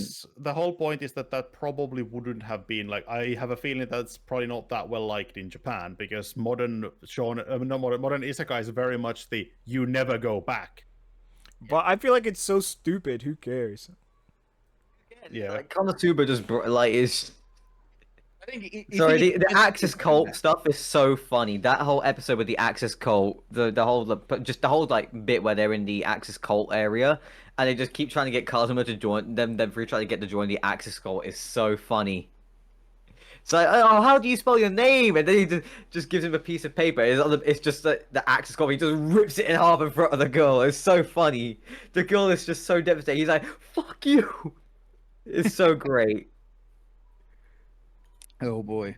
And the amount of shit they always end up in is so funny. I think it's like in the first like couple of chapters, Kazuma ends up getting like $4 million and 4 million like Eris in debt or something like that. And then Aqua is just doing party tricks constantly. Megumin blows up like half of the village wall, and Darkness just misses a kill on the general. It's so great. The humor in it is so great. But also, all the characters themselves are actually really good characters. With their obvious flaws as human beings, but they're still great characters either way. It's very chaotic, and I love it for that. I mean, it's satire, as obvious. It's gonna be Yeah. chaotic. But it's always good to have a show like that, Yeah. It's a I can go balanced back thing to- for it in a certain way. I go back to Konosuba, I can still watch it and or read it and still laugh my ass off at the jokes, even though I know what's gonna happen. It's still funny either way. Fair. Jeez. And it's do you probably wanna it's the go only show that's first? gonna be an asthma. It's one. I can go next year. Oh yeah, by the way, this was when I found out that I looked for the picture of the Sugimoto Saichi in the Yeah. live action versus in Hold a minute. the anime and manga. I'm just going to the toilet quickly. Damn. I'm very like the Golden Kamuy live action is very very good, but all the guys in the you can clearly tell that the author is into very large, muscular, and usually hairy men. Yeah. When you look at the manga or the anime, he's but very obviously not pretty. in the- Yeah, Exactly. He looks like he has soft hands. Oh, that's my Oh, boy. 3x3. I'll probably wait for Speedy to come back. Ooh, okay. All We right. could start without him, to be honest. It's not the end of the world. Like, Yeah. Like some stuff in here I okay. was expecting to see, but at the same time there's some not to just jump straight there, but I wasn't expecting to find Detective Conan. same. I think that's the one I Detec- want to talk about the most as well. I was gonna start from the middle because Detective Conan is the very first manga I ever read. No Nice. way. Obviously not all of it. But I'll have I you read know, a good the chunk. Detective Conan guy was actually a very big fan of Touch. Oh, okay. Was he? I Okay. read like if you actually read the manga for Detective Conan, some of the, especially the murder scenes, are very fucking grim. And I think I started reading it in like 6th grade when I was 12. Yeah. So yeah, it's like Detective Conan is it is an incredibly good manga, obviously. Yeah. I don't think I need to explain what Detective Conan is about because No. What? I think everybody it's. knows. I mean, What it's he's kind of in doing. the name, but I think for some Yeah. people, because it is older. It is old. Like it's old. Yeah. Like So it's old. essentially, it's the main guy. I don't remember what his original name even is, but he's like one of the best rising stars with Japanese like murder detectives, and Yes. then I think he gets poisoned Yes. with something that turns him into a kid, and then his crush adopts him, and nobody knows that Yes. he's actually the super detective. So he has to like solve these crimes and come out with like they're always murders that he has to solve, Yes. and it's like he has to come out with ways how he can explain to the police detective like how he solved the murder without the police detective realizing that it's him who actually solved it. And Yeah. it's super good, and like a lot of the murder scenes are very grim. I'm fully aware that I was probably way too young to read it because I still have very vivid memories of some of the murder scene panels because they are very detailed and very gruesome. Yeah. What I want Man, to you say. want to is- know? Oh, sorry. You go first, Consumer. You go first. I don't even know what I wanted to say. Standard. No, I just wanted to say that like Detective Conan here was so big when I was a kid. Like the Yeah. anime was so big here, like to the point where it was at the same level as Dragon Ball. So it was impossible for you to not turn the TV and watch an episode of Detective Conan. It's also I kind of feel like because obviously I did watch stuff like the Moomins and Pokemon and shit, but I feel like it was when I read the manga for Detective Conan that's kind of where it started for me. Like really kind of like this manga and anime stuff, which is obvious. Like I don't think it's nowhere near my favorite of the mangas I've read, but it's so impactful because it is essentially what started it all Yeah. for me. Because when I watched stuff like Pokemon and Moomins, I was way too young to understand that they're anime. And it was kind of like Conan because it was obviously manga is a very different kind of concept from Western comics, alone from the fact that you read it differently, like from the back cover, what would be the back cover, and that kind of that's kind of what started me interested in like stuff like anime and manga. Is it completely episodic Yes, for 1,000 plus chapters? I haven't, Manga obviously, ended, I haven't or is it read all of still it, but going? I'm pretty sure it is completely episodic. Like every single volume is one crime, basically. Oh, volume, not chapter. I think there are some volumes that are like some volumes it's one chapter per murder, and some volumes it's like one murder in the entire volume, and sometimes it's more like I remember one where they have a serial killer and they go through the entire volume. They go through like every single one of his murders is one of the chapters, and then they eventually catch up to the serial killer. So this has been running for 21 years. It has 107 volumes. Assuming that's like surely at this point he's been a child long enough that he would just have grown into an adult again, just through normal Ash has sheer been 11 age. for 25 years. Yeah, bro. Oh boy, but There's also like there's also some really interesting scenes with the fact that the girl who adopts him is his crush. Oh my god! And it's like it's very early on. They have one of these like because obviously she sees it more as the little brother and says, "Hey, let's go bathe together" and stuff like that. Bro's She just does like, eventually. She does. It's like, hell who he yeah. is. Because it's like it's not really. I think she's actually his girlfriend, or like they started courting. So it's not just Yeah. like she's admiring her from like away. But I feel like that's even Yes. weirder to then ask him to like bathe with you.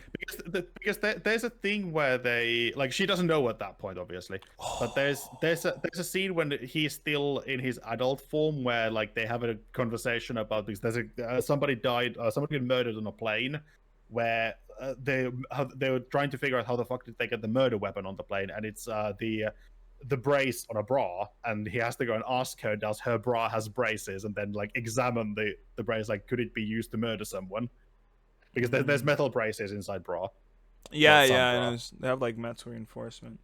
Yeah. Now, to be fair, it seems like a really, really interesting manga. My only thing is, very long, and I don't know if like the concept can carry it for at least for me for that is, long. It is really good. I feel like it sort of has a similar feeling to. It's not quite the same as One Piece with the world building, but there's always the sense of mystery because obviously it's all of the murderers are like very different kind of people. And it like dives into the whole human psyche of why do you kill someone. Yeah. I think it is really really good. Funny. Then Mighty. there's obviously One Piece, which I don't think we need to really dive more into One Piece. True. You've got the racist one here, bro. What- The racist one. The racist manga. What's the? Which, what oh manga yeah, is I do have Drama Queen here. We'll talk about Drama Queen a bit later because I okay. also kind of want to jump over through both Grand Blue and Golden Kamuy because we've already talked about Grand Blue and Golden Kamuy in previous episodes. Just give a quick And to be rundown honest, also of in them this anyway. episode, we've talked about it a couple of times. Yeah. Yeah, One Piece like two times now. Grand Blue, my favorite comedy, anime, and manga, with lots of diving and alcohol abuse. It's a very coming of age kind of story. And then there's Golden Kamuy, which is funny things about skinning people alive and finding gold in Hokkaido. And big burly hairy men playing sumo. Oh boy. Then there is let's talk Drama Queen. The reason why Drama Queen is here is because it is the first manga I read where I like really thought about what it's trying to convey to a point where it's the first manga that I want to make a manga video about. That's the reason why it's on this list. Oh, nice. Which is why I don't want to go too much into detail because I do want to do that video. It's basically so I can't remember. I saw someone's video talking about the like how people viewed the first chapter as being incredibly racist. I And think then the read whole manga I is think- racist, bro. I think when Why up to is that it? point- Why is it? No, Is it called this was, racist? there was literally like one chapter was out at the time, and then I a little later I read where there was like 3 chapters out. I read it and I felt that I had a different take on it, so I wanted to do do a video on it. Like it is incredibly fucked up. To those who don't know, it's basically there's a race of very advanced, very bizarre looking aliens that look like they're straight from like 80s kids cartoon. And there's a big asteroid that's about to hit Earth. Aliens blow up the asteroid, saving humanity, and then they like some of them start moving onto Earth, and then it's slowly revealed that the main character hates them and finds another one who hates them, and then they start killing and eating the aliens.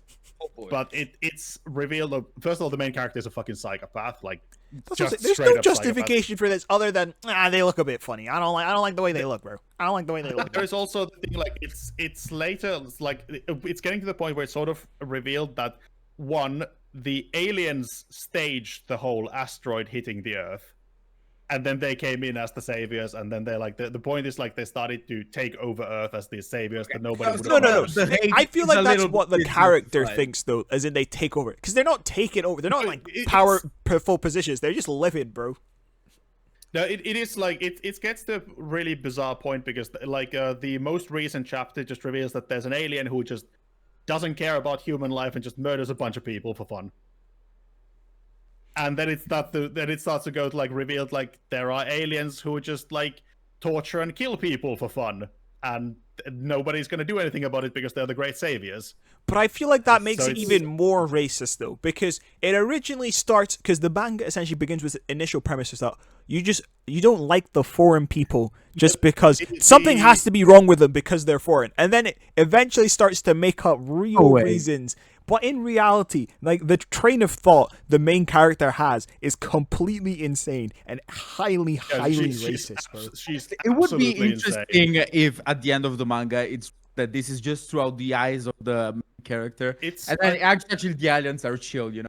It's just like there's I think it's like 10 chapters in the like accomplish of the main character that goes like she's fucking insane and like tries to leave her behind because he realizes that she's completely psychotic. Because she doesn't I can have any picture. real justification for not liking them. They're like, I don't doesn't. like the way That's they the whole look. point.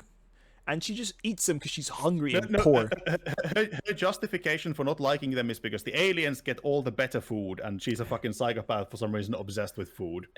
To be fair, if I saw an alien eating a Wagyu steak and I'm eating like fucking vegan burgers, I would be killing aliens. Not Me gonna- too. Me too. Me Like, too. I feel like it's kind of weird because the other guy I'm still not sure which one of them is actually the main character. Is it the psychopath woman or the other guy? Like the guy who actually kills all the aliens and she's the one who eats them all? Because he has like a genuine justification for hating them, and the more recent chapter. But it's like, still pretty explore his racist, kind though, of- his justification as well. I mean, his justification is that one alien killed his entire family, and nobody even questioned it. They just figured It out was a that, well, car it was an alien, it's accident, fine. right? Which is pretty bad. But imagine again, if I said that feels one Asian pretty- person ran over my family, and now I'm going to kill all Asian people. That is essentially his entire logic, We bro. actually found out in the more recent chapters that it looks like he intentionally killed them with his car, because he's one of the aliens who like And I'm murders sure an that's what entire racist club's people worth of think. people. Those blackies, they did it on purpose. No, it's the alien who looks like is the one who did the car crash is the one who just goes around and murders an entire like club's worth of people Right, he's a for bad fun, guy. essentially. Oh yeah. Fun and it- games, murder. It sounds like such a funny manga, not gonna lie. It does It look is- hilarious. It is so fucked up. Oh, yeah. But it is like that. That's one of the reasons why I really want to do a video on it, because like initially there's also I can't remember the author said it, but there's like some of the themes are very much like also anti. I'm missing a word. I'm having a brain fart. Immigrant, That's No, what not I immigrant, think. It's anti fucking imperialist. imperialist. Yeah, that one.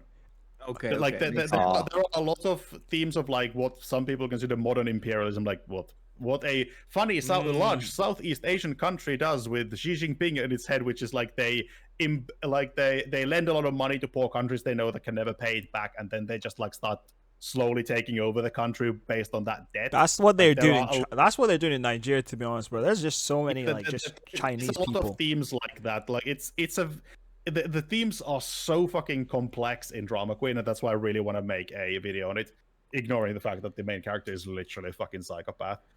I feel like she's worse than Doffy, and Doffy is one of the best depictions of a psychopath in power in any anime ever or manga ever. And she's just she makes Hannibal Lecter seem like a nice guy. Yeah, that's what she is. She's just racist Hannibal Lecter, bro. Yeah.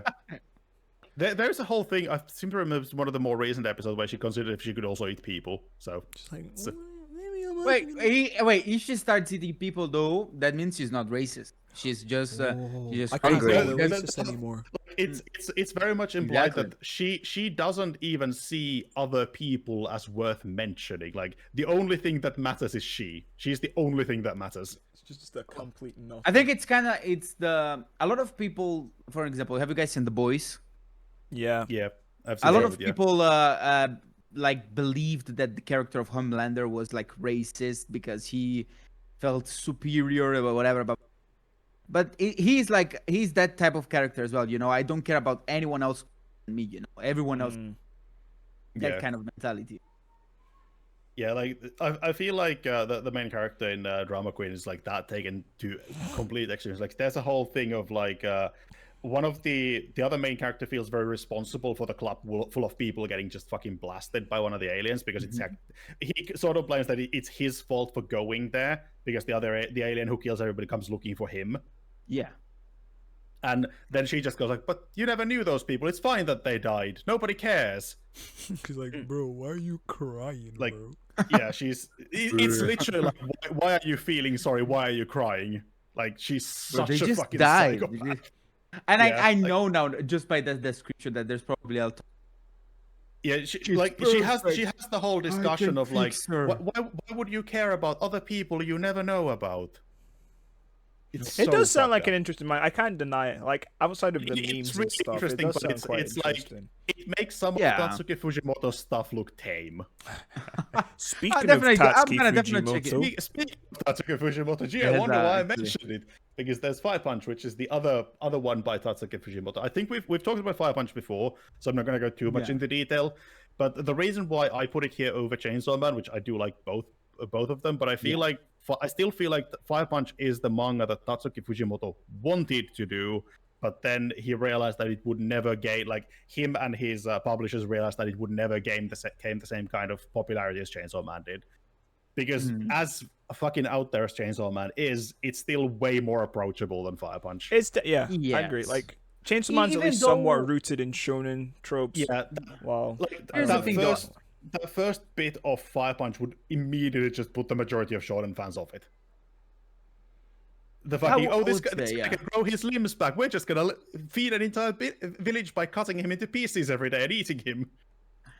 But then we go back to what we were talking about Fujimoto, like not making like actual villains, you know? Like Yeah, the it whole is world of Fire always that. Punch is very, you know, it's very we need to do this because we need to survive. You know? Yeah, Like absolutely. all the people that have gifts in that world, like especially if you have like energy, the electric one, you literally become a battery. Like your life is that. If you get captured, you don't eat, you basically just sleep, get used, and then the cycle continues. You know. Yeah, I think that's kind of one of the reasons why I really like since you brought up the powers, I was gonna get to those in a second, but like I feel like that's my favorite aspect of Fire Punch because it has such a realistic approach to what would happen if some people would have that kind of superpowers. And it's also the fact that I love that it does says every shonen ever that has superpowers, everybody has a unique superpower. But I love that Fire Punch just has like people tend to Categories, get broadly the same power. Exactly. Because like if you look at any kind of superhero media, it's incredibly rare for two people to have the same power and not be like some kind of multiverse reflections of each other. True.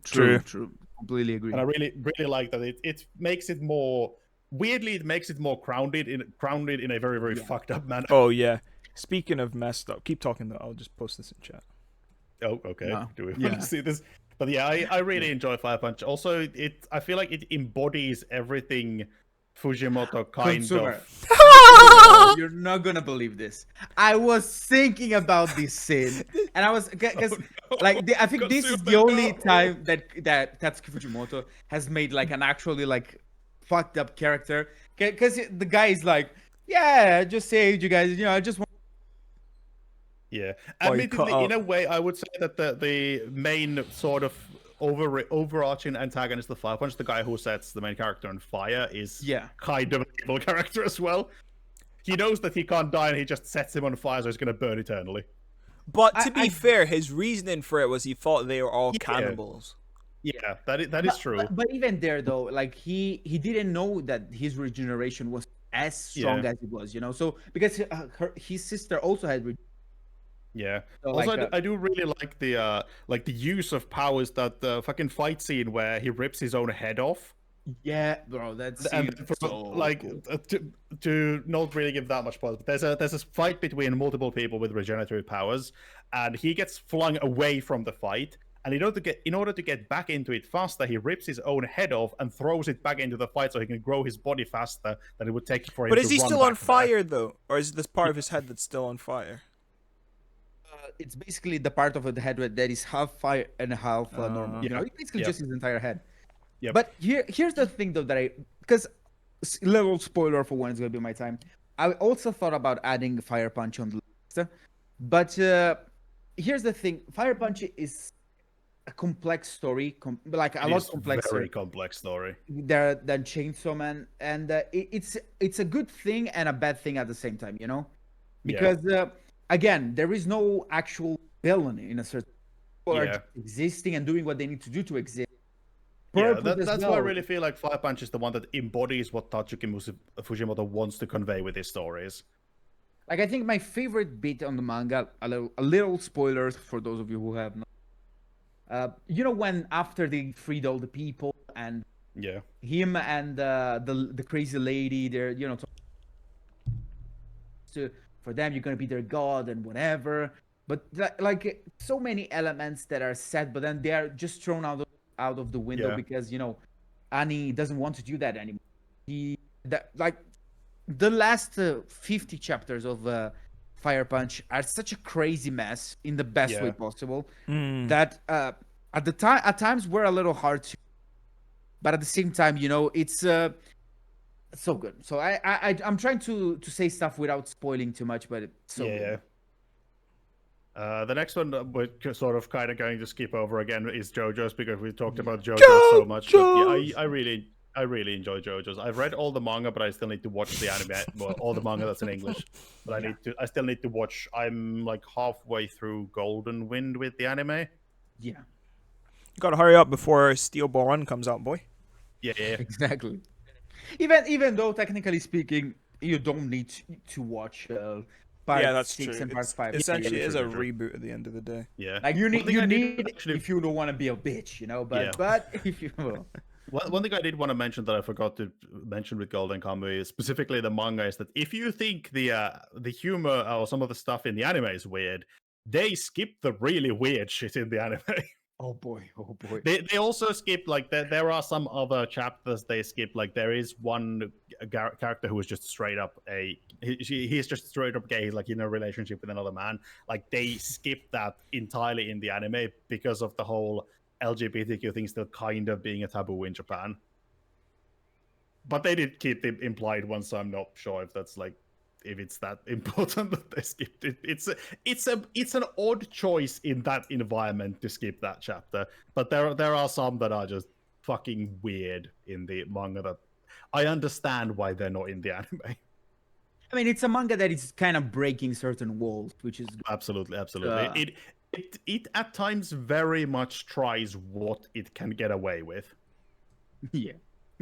Which I think the best stories are the ones that tries to. Yeah, know? it is very much the reason why it's not a shonen, but instead it's a seinen. Yeah. Also the fact that the violence in Golden Kamuy is just fucking next level as well. Especially like the graphic depictions of violence. Like there's a guy who gets his face ripped off and he's still alive for like an hour after that. Like fighting the bear that ripped his face off, and he eventually kills the bear and then dies himself.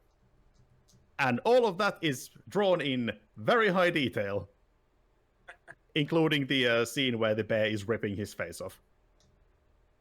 Fair. It's not very nice at times. Then there's Vinland Saga, which actually I was kind of bouncing between Vinland Saga or Vagabond for this lot. I mean, I don't think I need to go that much into Vinland Saga's history.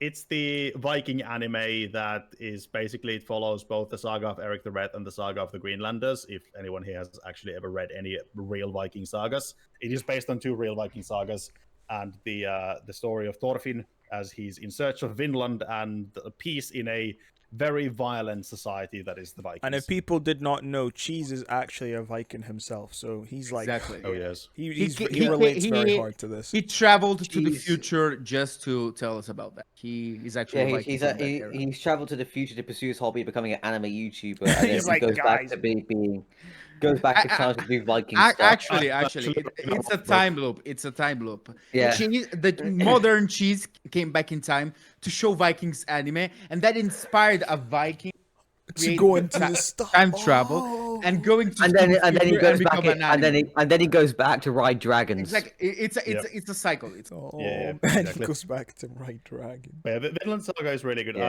I enjoy like Vinland Saga actually got me to read the saga of the Greenlanders. Yeah. There is like there are Greenland. modernized versions of there are 2 Viking sagas called the Saga of the Greenlanders and the Saga of Eric the Red, which tell the story of the Viking trips to North America and finding Vinland, which is the area in North America. That's in, I think it's in Newfoundland. It's not just like In Canada. Yeah, it's in Canada, but they're the first Europeans to reach the New World, as they say. And the Saga of Greenlanders and the Saga of Eric the Red kind of tells like two stories around the same time about the events that led to that and like what happened afterwards. And then the presumed Viking settlement in Newfoundland called Vinland and how it was It's meant founded, to and be that's ending basically quite soon as well, I think. Vinland Saga. that is Yeah, what it's, the settlement of Vinland is what Thorfinn is on the way to create, essentially. And like one of his mentors is Leif Erikson, who is presumed to be the first, or now is known to be the first European to reach North America across the Atlantic. How can And you like still all- enjoy this manga after you spoiled the entirety of its plot by reading a history book? It's that's a big like. Do you remember when we talked about the Elusive Samurai? I made the Yes. mistake of looking into the history of the characters with that. Because obviously that's another one that's heavily based on real events. Which is also, speaking of which, I was supposed to tell you, consumer, if you ever watched the first season of Elusive Samurai, just got renewed for season 2. Ooh, Like, I think very literally nice. yesterday. Zesty Prince will be back. Yep, Zesty Prince will be back. I'm still Hell traumatized by that scene between him, Tokiyuki, and the priest. I thought he at was the a very girl for the beginning. longest time, and then I was just because of that Same. scene. That scene when he jumps into the priest's arms in the beginning is interesting. Like, Oh boy. guy. Yeah, but I really enjoy Vinland Saga. I was kind of considering putting Vagabond here for similar reasons. Because I really enjoy historical stuff with anime and manga. There's actually a new anime coming out soon, which is like a supernatural murder mystery in Edo period Japan that I'm really interested in. But yeah, Vinland Saga is here to Vinland Saga and Golden Kamuy are here to represent the historical type of manga that I really enjoy, obviously from very different perspectives. And the last one is Elden Ring. Yeah, the Elden Ring manga. I remember seeing some stuff about It's it. so fucking good. It's so good.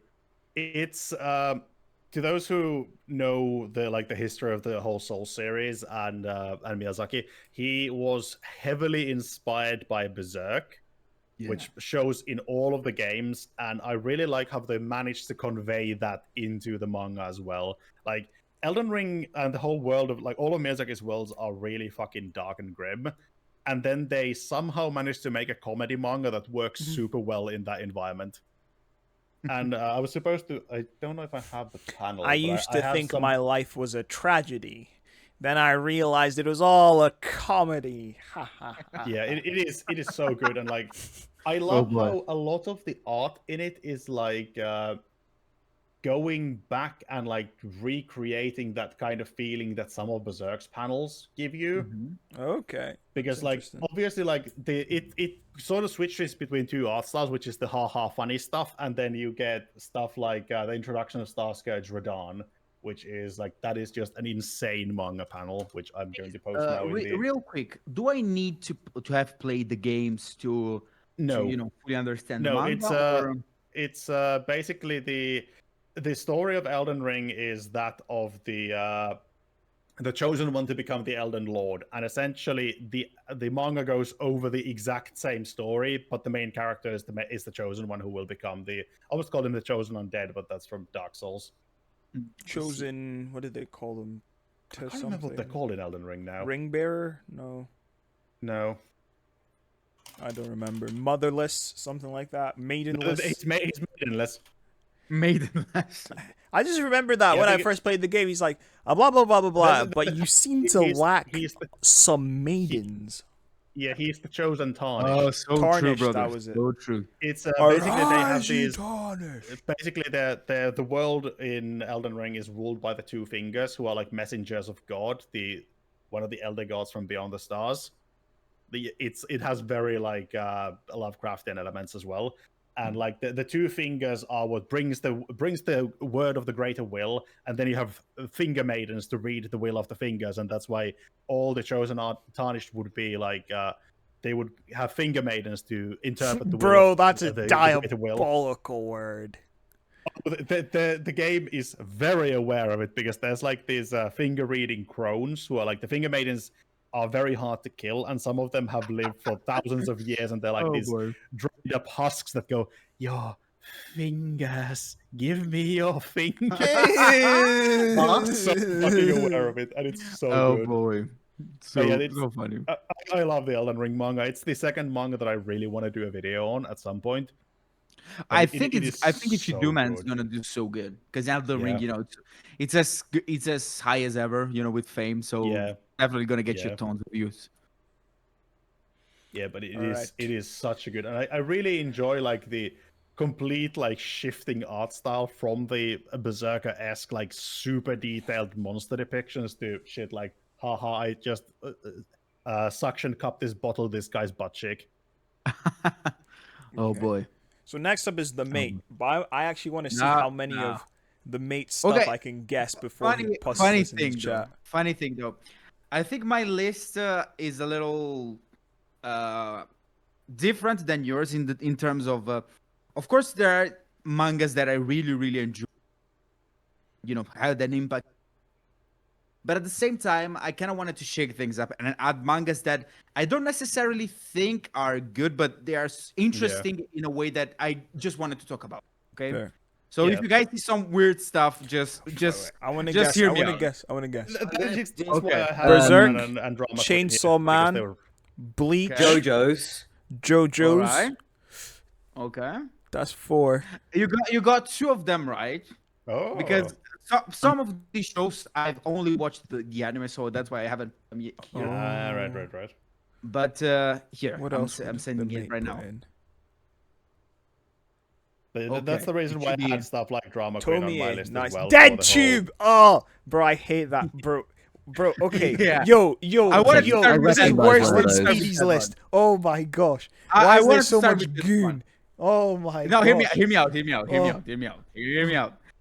That Tube was one of the first mangas that I found out by myself when I was in my early weeaboo years. Okay, so this was the one that everyone was like, "Yeah, So you it need was your to." Naruto. Yeah, it's kind of like basically like right, you right. need to read this one because it's so crazy. The main character is so whatever. And then I remember reading the first chapter. It's an interesting premise, the whole thing of there's this YouTube thing that like if you upload you get money, but if you don't have that many views, you're gonna get like you're gonna be framed Johnny for a Somali, Johnny crime, Somali, the something like that. manga. Exactly. Exactly. Didn't he get like 46 years in prison in He Korea? got or something? like Yeah. He got And he's charged got with, more sentences now. He All got right. charged with like doing CP stuff as well for playing porn on his my speakers in a God. toy store. Makes sense. Yeah. Can't wait to see that guy in jail. But yeah, Yeah. that tube is kind of I barely remember it now. I only very fucked up stuff in there, but I just thought it was like a funny concept back in the day. Nowadays it's just like what. Because I read it as well when I was in like my edgy manga phase. It was the most Exactly. grim.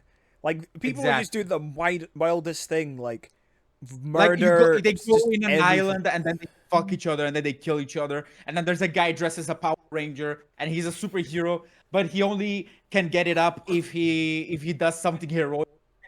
That Is so actually one of the most. stupid. I think it's probably one of the first manga I ever dropped, bro. I was like, even, Yeah, even same, I was same, in that phase. I was same. like, this is too much, bro. This is. I was like, yeah, absolutely too that's it. Because I remember exactly the chapter that I dropped it. It was like when the Power Ranger guy, he was like, yeah, I'm gonna kill the main character. And the girl that he's fucking is like, yeah, you're gonna kill the main character. Yeah, I'm gonna make her pay for, saying that my costume is stupid or whatever. And then she was like repeating it. I was like, okay. I was like, this is too stupid, bro. Like you just had a Exactly. realization, like, what am I actually looking at right now? Like, what am I Exactly. I doing would with say my that time? from the 3x3 that it looks like after this Speedy is no longer the only one who's horny on main. Bro, Oh, no, that's yeah, why because I started top bottom and I was like, okay, cool, and then I just saw goon. I was Yeah. like, No, but here's the thing. The last two, which are that tube and the one that I'm gonna talk about now, those are the actually good ones. The other ones are actually the covers Why do are I don't keep make them just. freezing for? But yeah, basically the second one is don't even remember. It's a giant ass name is Hajirao Kimiga Mita Inda. And that one is again on that category of weird manga that I just found that it captivates you until a certain point and then you just kind of drop it. And this one is about this guy who is the son of a relatively famous filmmaker, and he likes to do films as well. But his Yeah, most oh I sorry, think sorry. I've read this. This is the one with the girl with the OK written on her boob, right? Yeah, she like gets off think and being filmed or something like that. Yes, I exactly. think I've read exactly. this actually. Yeah. And Right. here's the thing: at the beginning, it's all funny premise, and while she does weird stuff, but then it slowly develops into this thing about why she's doing this, the relationship with family, the relationship that the main She has character has. no with dad. How's your relationship with your dad, by the way? I mean, yeah. The way you're telling about it, it really reminds me of the way how Nozoki Anna develops from being a hentai into the whole psychological aspect of it. Yeah, but don't get me wrong. There's ton of hentai stuff here. Yeah, Like, yeah. I mean, there's they- a ton of hentai in Nozoki Anna as well. he straight up spoilers for the people who are interested. There's a point where he manages to get like their teacher to do like a commercial for him, for his boss, and the teacher the teacher was dating the boss back in the day, but she sees the boss in him in a certain way, so she ends up like fucking him. And Yo, this is weird, bro. yeah, exactly, Yeah. exactly. No, but yeah, that I just wanted to get Speedy's these out of just the way. taking because- notes. Well, Speedy, where's your left hand right now, bro? Speedy, I where's don't that think hand? my Where's was- that hand? No, but again, Okay. this is I'll this just is hold the them up now. I'm category just gonna- weird manga that I've started and then I dropped Mine because I isn't didn't have Okay. enough. My favorites weren't even that horny. Except for I was Okay, about now- to say, no, now- anime, now- anime now- has completely blown you away. Now, Yeah. now we start with the actual decent stuff. Okay, this one is called Now That We, and it's basically about these two main characters. They both want to be mangakas, but the main character, who is a guy, he wants to do like and she also wants to do shoujo manga, but they have very different art styles, but they decide to help each other. But the main problem for both of them is that neither of them has ever been in a relationship, and that's what their editors tell them. You guys have never been in a, so you don't have experience in writing. So they decide to kind of get into a fake relationship where they go on dates, find out like a girlfriend do you know, and stuff like. It's kind of like My Dress Up Darling slash kind of nothing too special, nothing too crazy, but it's all So about like them mangaka. starting this fake relationship and slowly kind of falling for them, but at the same time they have that manga thing, you know, they both times seeing someone succeed at first is hard, but then you kind of want to root for them at the same time. This It's, reminds me of the whole thing that the Bakuman? the Dandadan author who had to read fucking rom-com Yeah. until Yeah, his yeah, exactly, publisher exactly. would, But if would that was a allow him manga to write the itself. story. Yeah. Yeah, but yeah, I think it that's does really basically is an the one. interesting, very interesting premise. Yeah. It is. It's. I think because it's still. It's. I think it started last year. It's a rather Oh, so it's that recent new. manga. Okay. Yeah. So I think in a few years it's definitely gonna get an anime.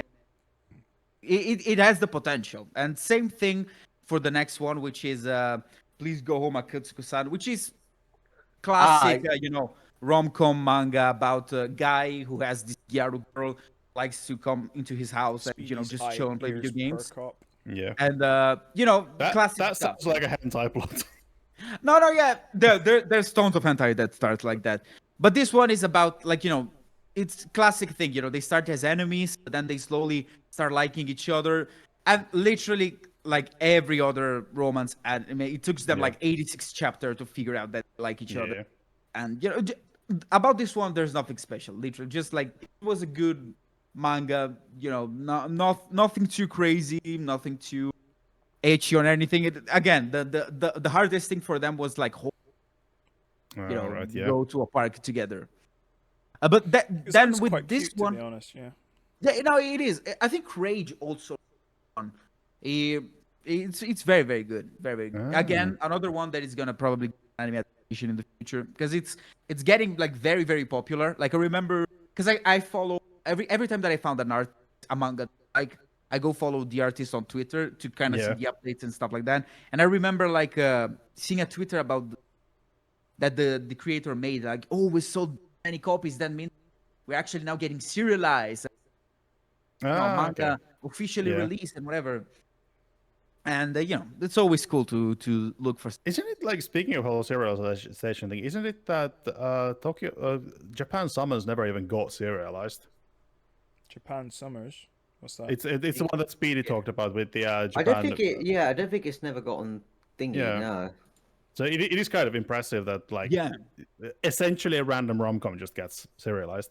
yeah, but again, it doesn't It's in a reinvent light the wheel novel. in any chance, you know. But Oh no, Japan Summers has got its light novels, but I don't think it's got Yeah, its but- manga. Yeah, the manga never got serialized.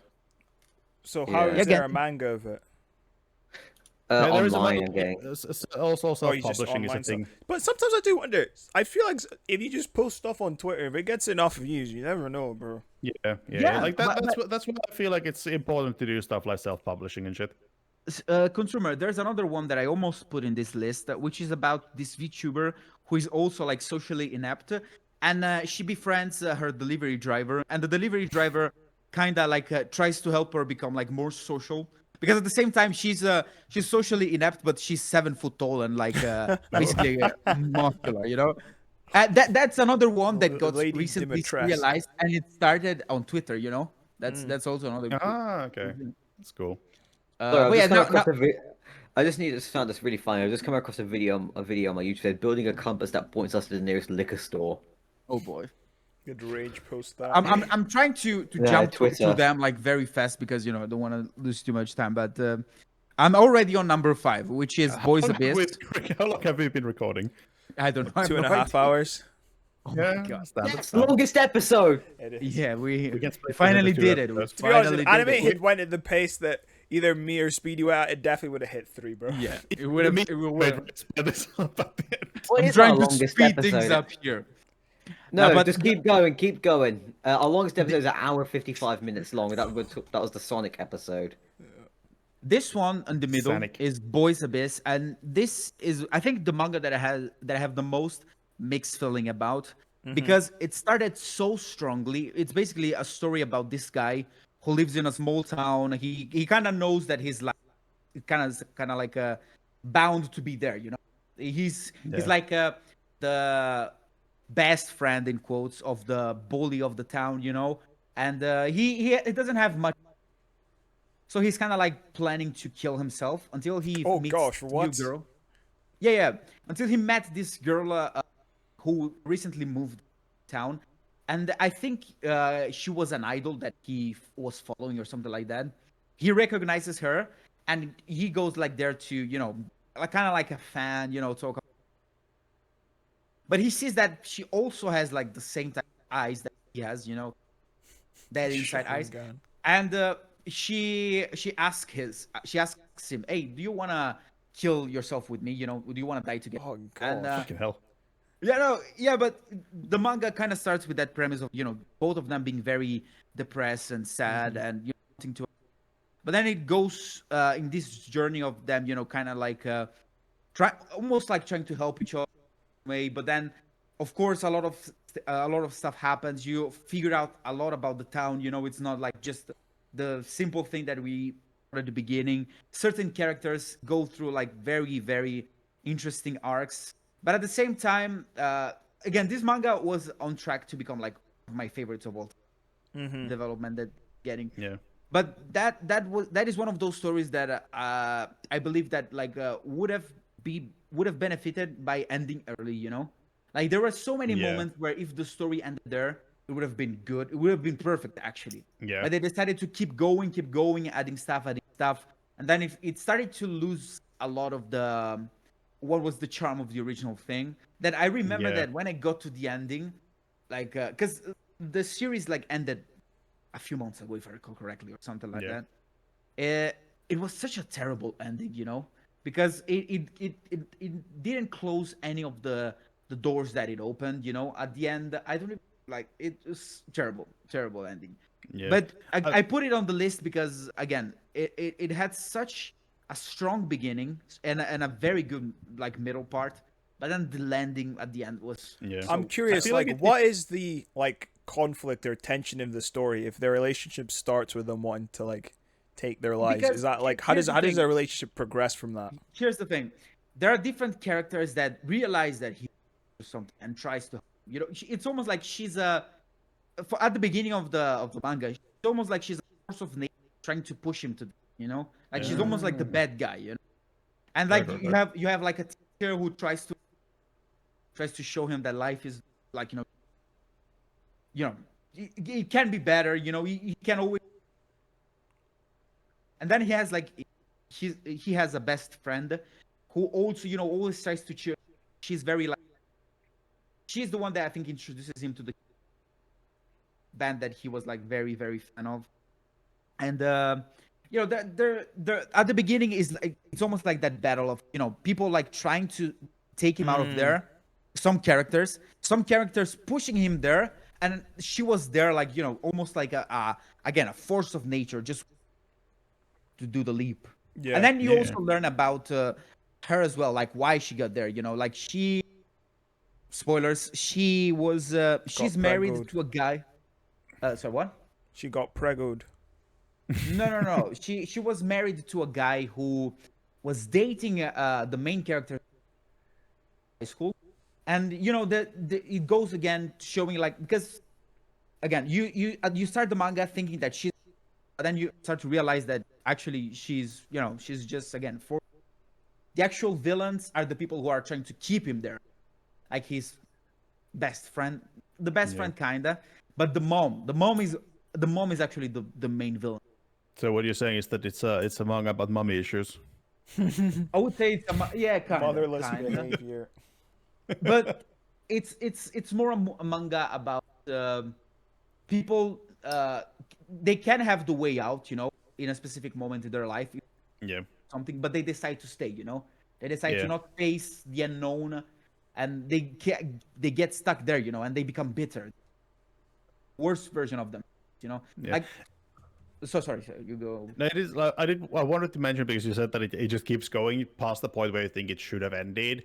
Yeah. I do feel like it takes a very specific kind of author to write a story that can go on as long as, like, say, One Piece or Yeah, Bleach or Not every story can go Yeah. that. Like, I feel like a lot of authors aspire to write that kind of like a super long, super successful story, but at the same time you need to realize when you can't keep the same story going because feel like a lot of, like, I have a friend who is an author and he talks a lot about like author problems, and it's very often like the problem is that you start a story that then starts to do really well, and then you continue it past the point where you figured it should end, and then it just devolves into shite.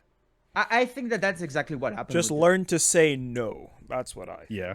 Yeah. because I mean, the story it can could be, have ended- I realize it can be really hard to say no to a story that is successful and is making you money, especially Yeah. because you also need to say no to the publisher and to your editors and everyone. Like, no, we need to end this but now. then again, like there was a moment in the story where like he left the city, but then he came back, but then he left again, but then he came back one more time, and then this happened with this person, this happened with this other person, and then they came back. Then you know, terrible. I think Yeah, even though the ending is terrible, I kind of wanted to put it on the list because again, it's one of those stories that really made me care about certain characters, topics that normally I think I would have maybe skipped compared to other stories.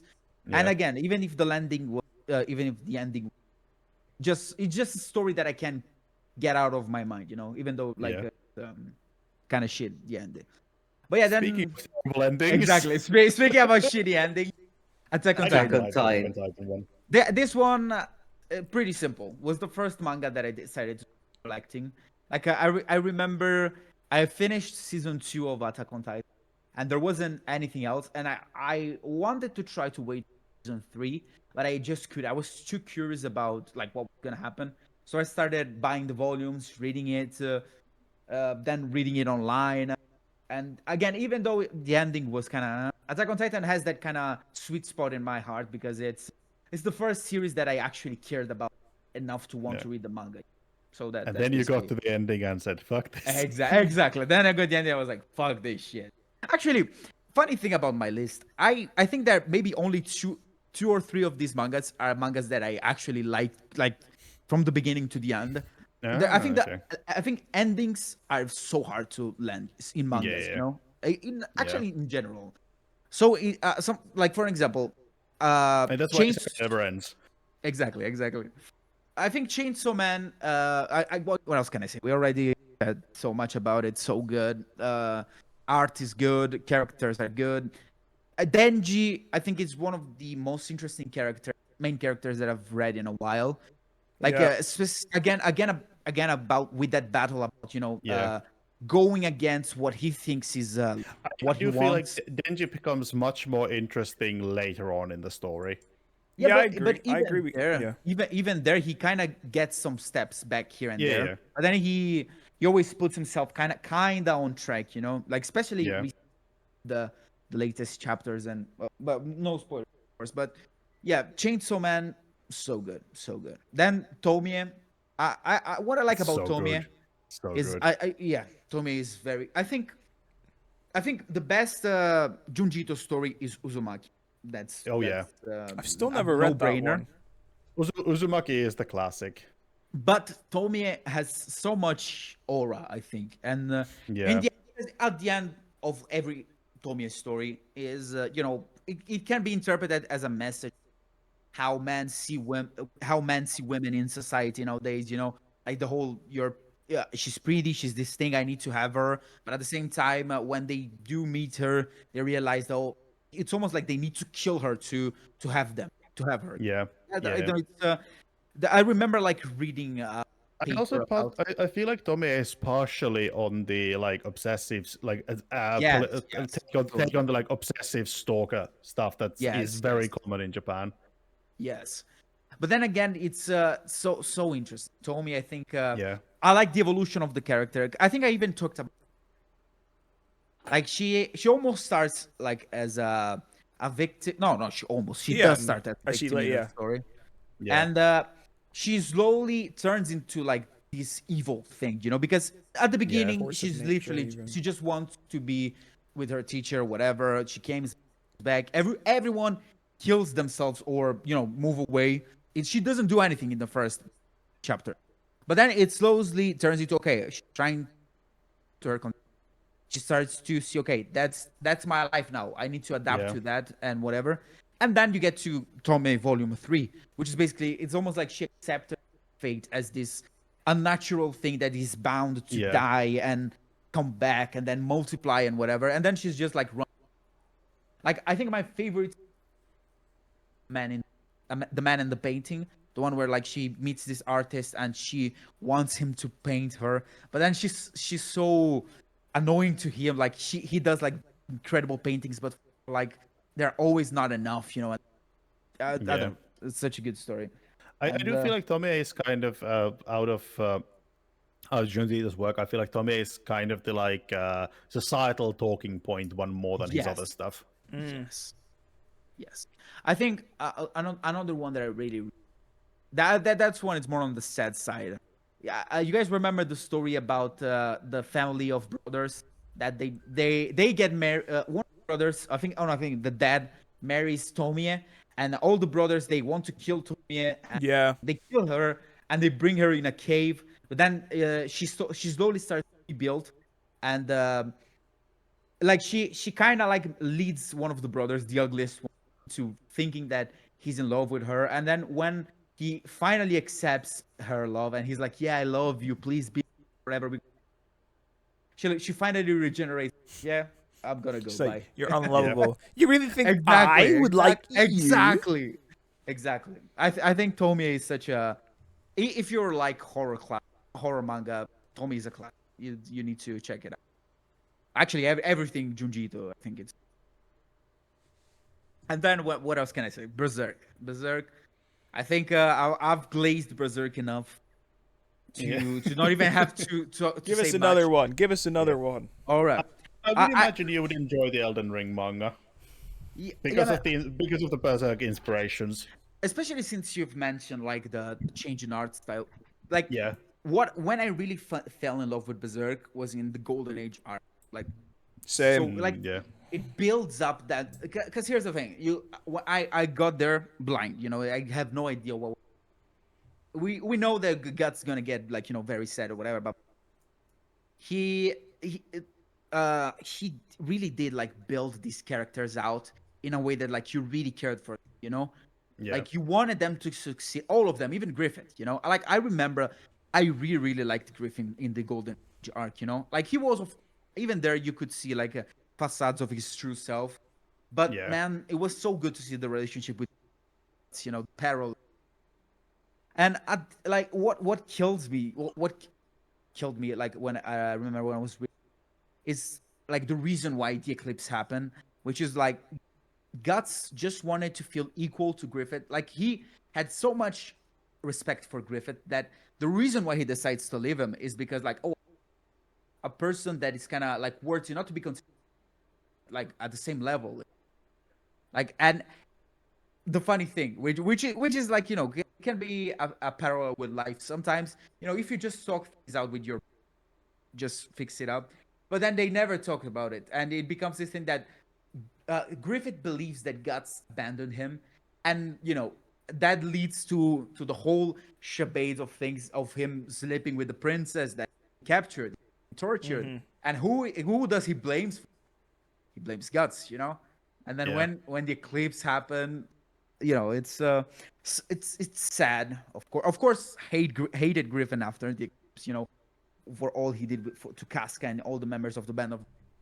But man, that first arc was so good. Like, not to say that everything else that came after that isn't, because of course I think the fairy arc was good as well. I think the one about the wars was a little boring at times. Exactly. Conviction. Yeah, I know. I had my ups and downs. I feel like the start of Conviction with like the lost children in jail was really good.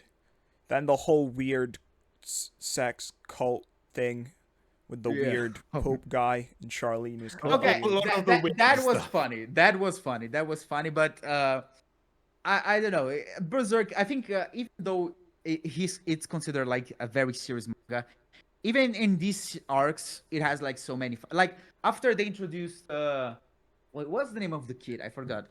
Cirillo. Is Cirillo the name of the witch girl? No, not the witch girl. Jill. The kid. The guy that the kid, the little kid that wants to be like Guts. Yeah, Serpico. Oh, yeah, not Serpico. That's not Serpico. Serpico's the. I know who you mean. The little spiky-haired boy. What is that kid? Exactly. I completely forgot. He's so funny. Like I think that at that moment, the author found like the perfect balance between serious story and humor. Like you'd have like all these elements, all these characters, and it's also good to see the evolution of Guts.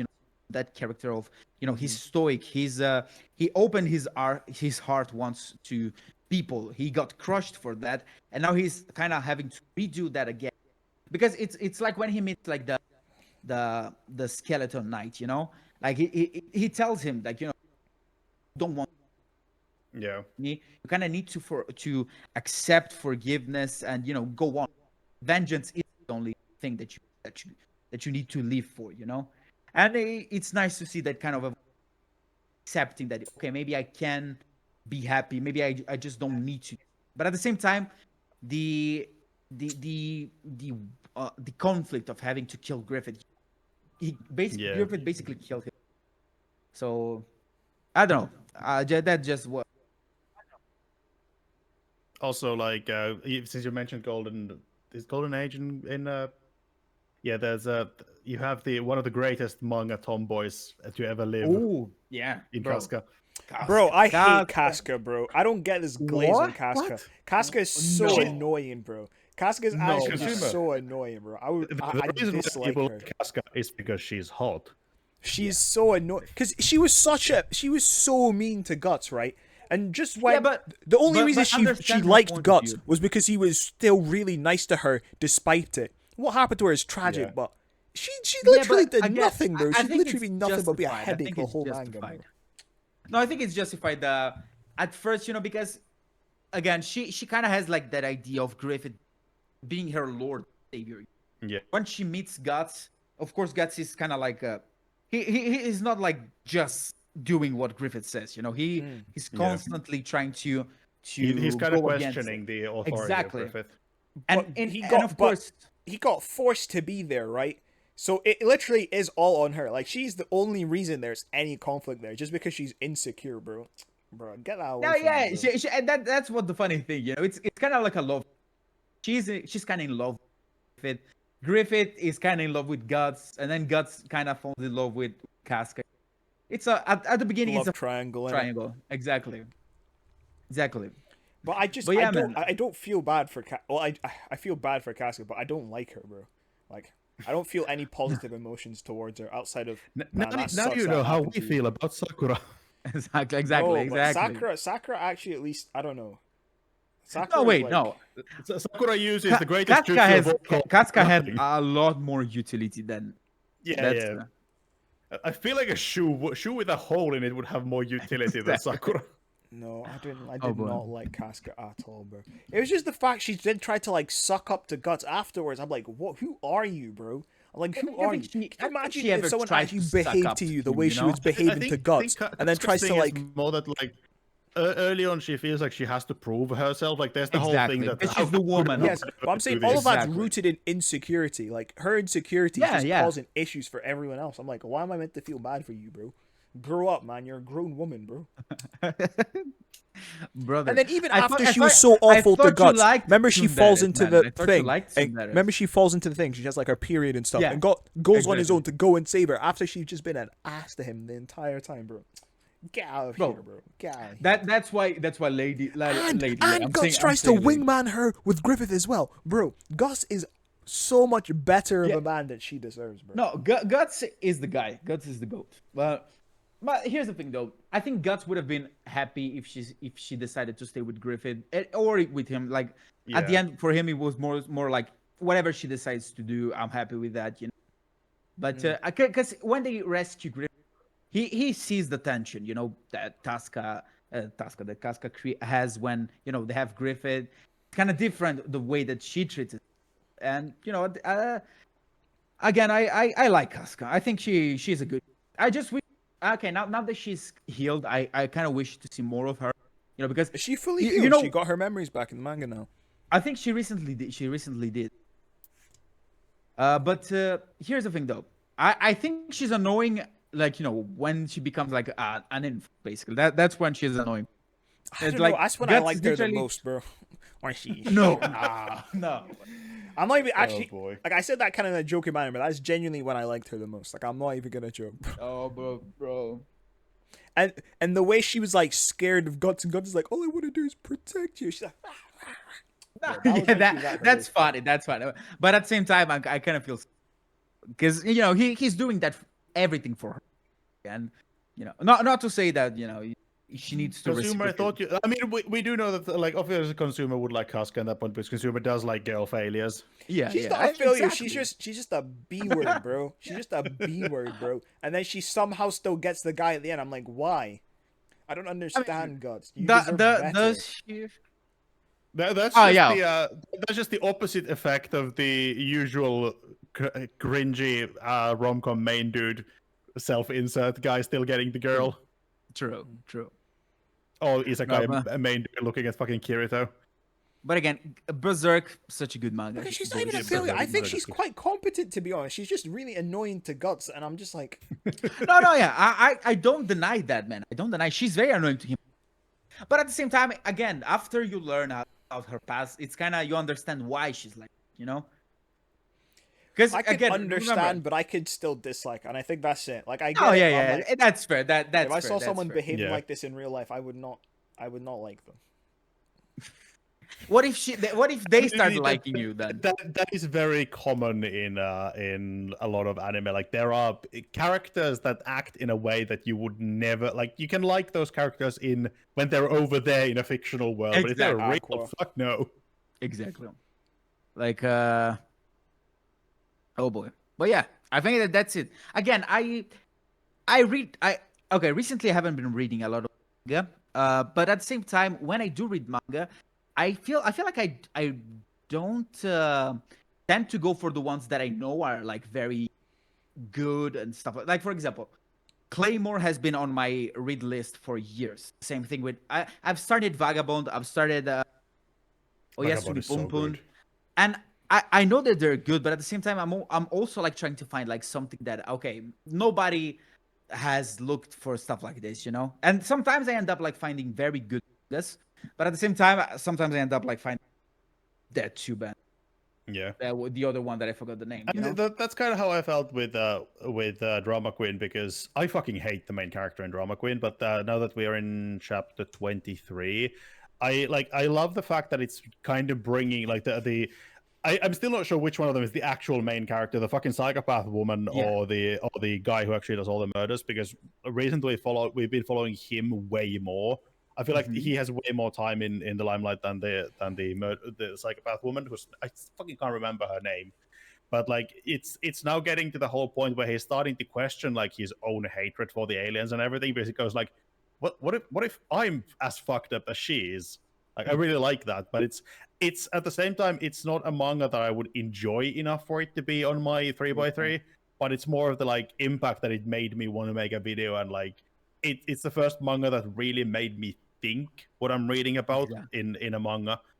Because I have that with a lot of books, obviously. Like I relatively recently read the A Farewell to Arms, which is a very makes you think a lot. The book that the guy that fell in love with on World War One or something like that, right? Yeah. Okay. And it's I feel like Drama Queen kind of has like, it is so fucked up, it's insane, but at the same time, it's the first one that really made me think what I'm reading in a manga, and in that way, it's very impactful.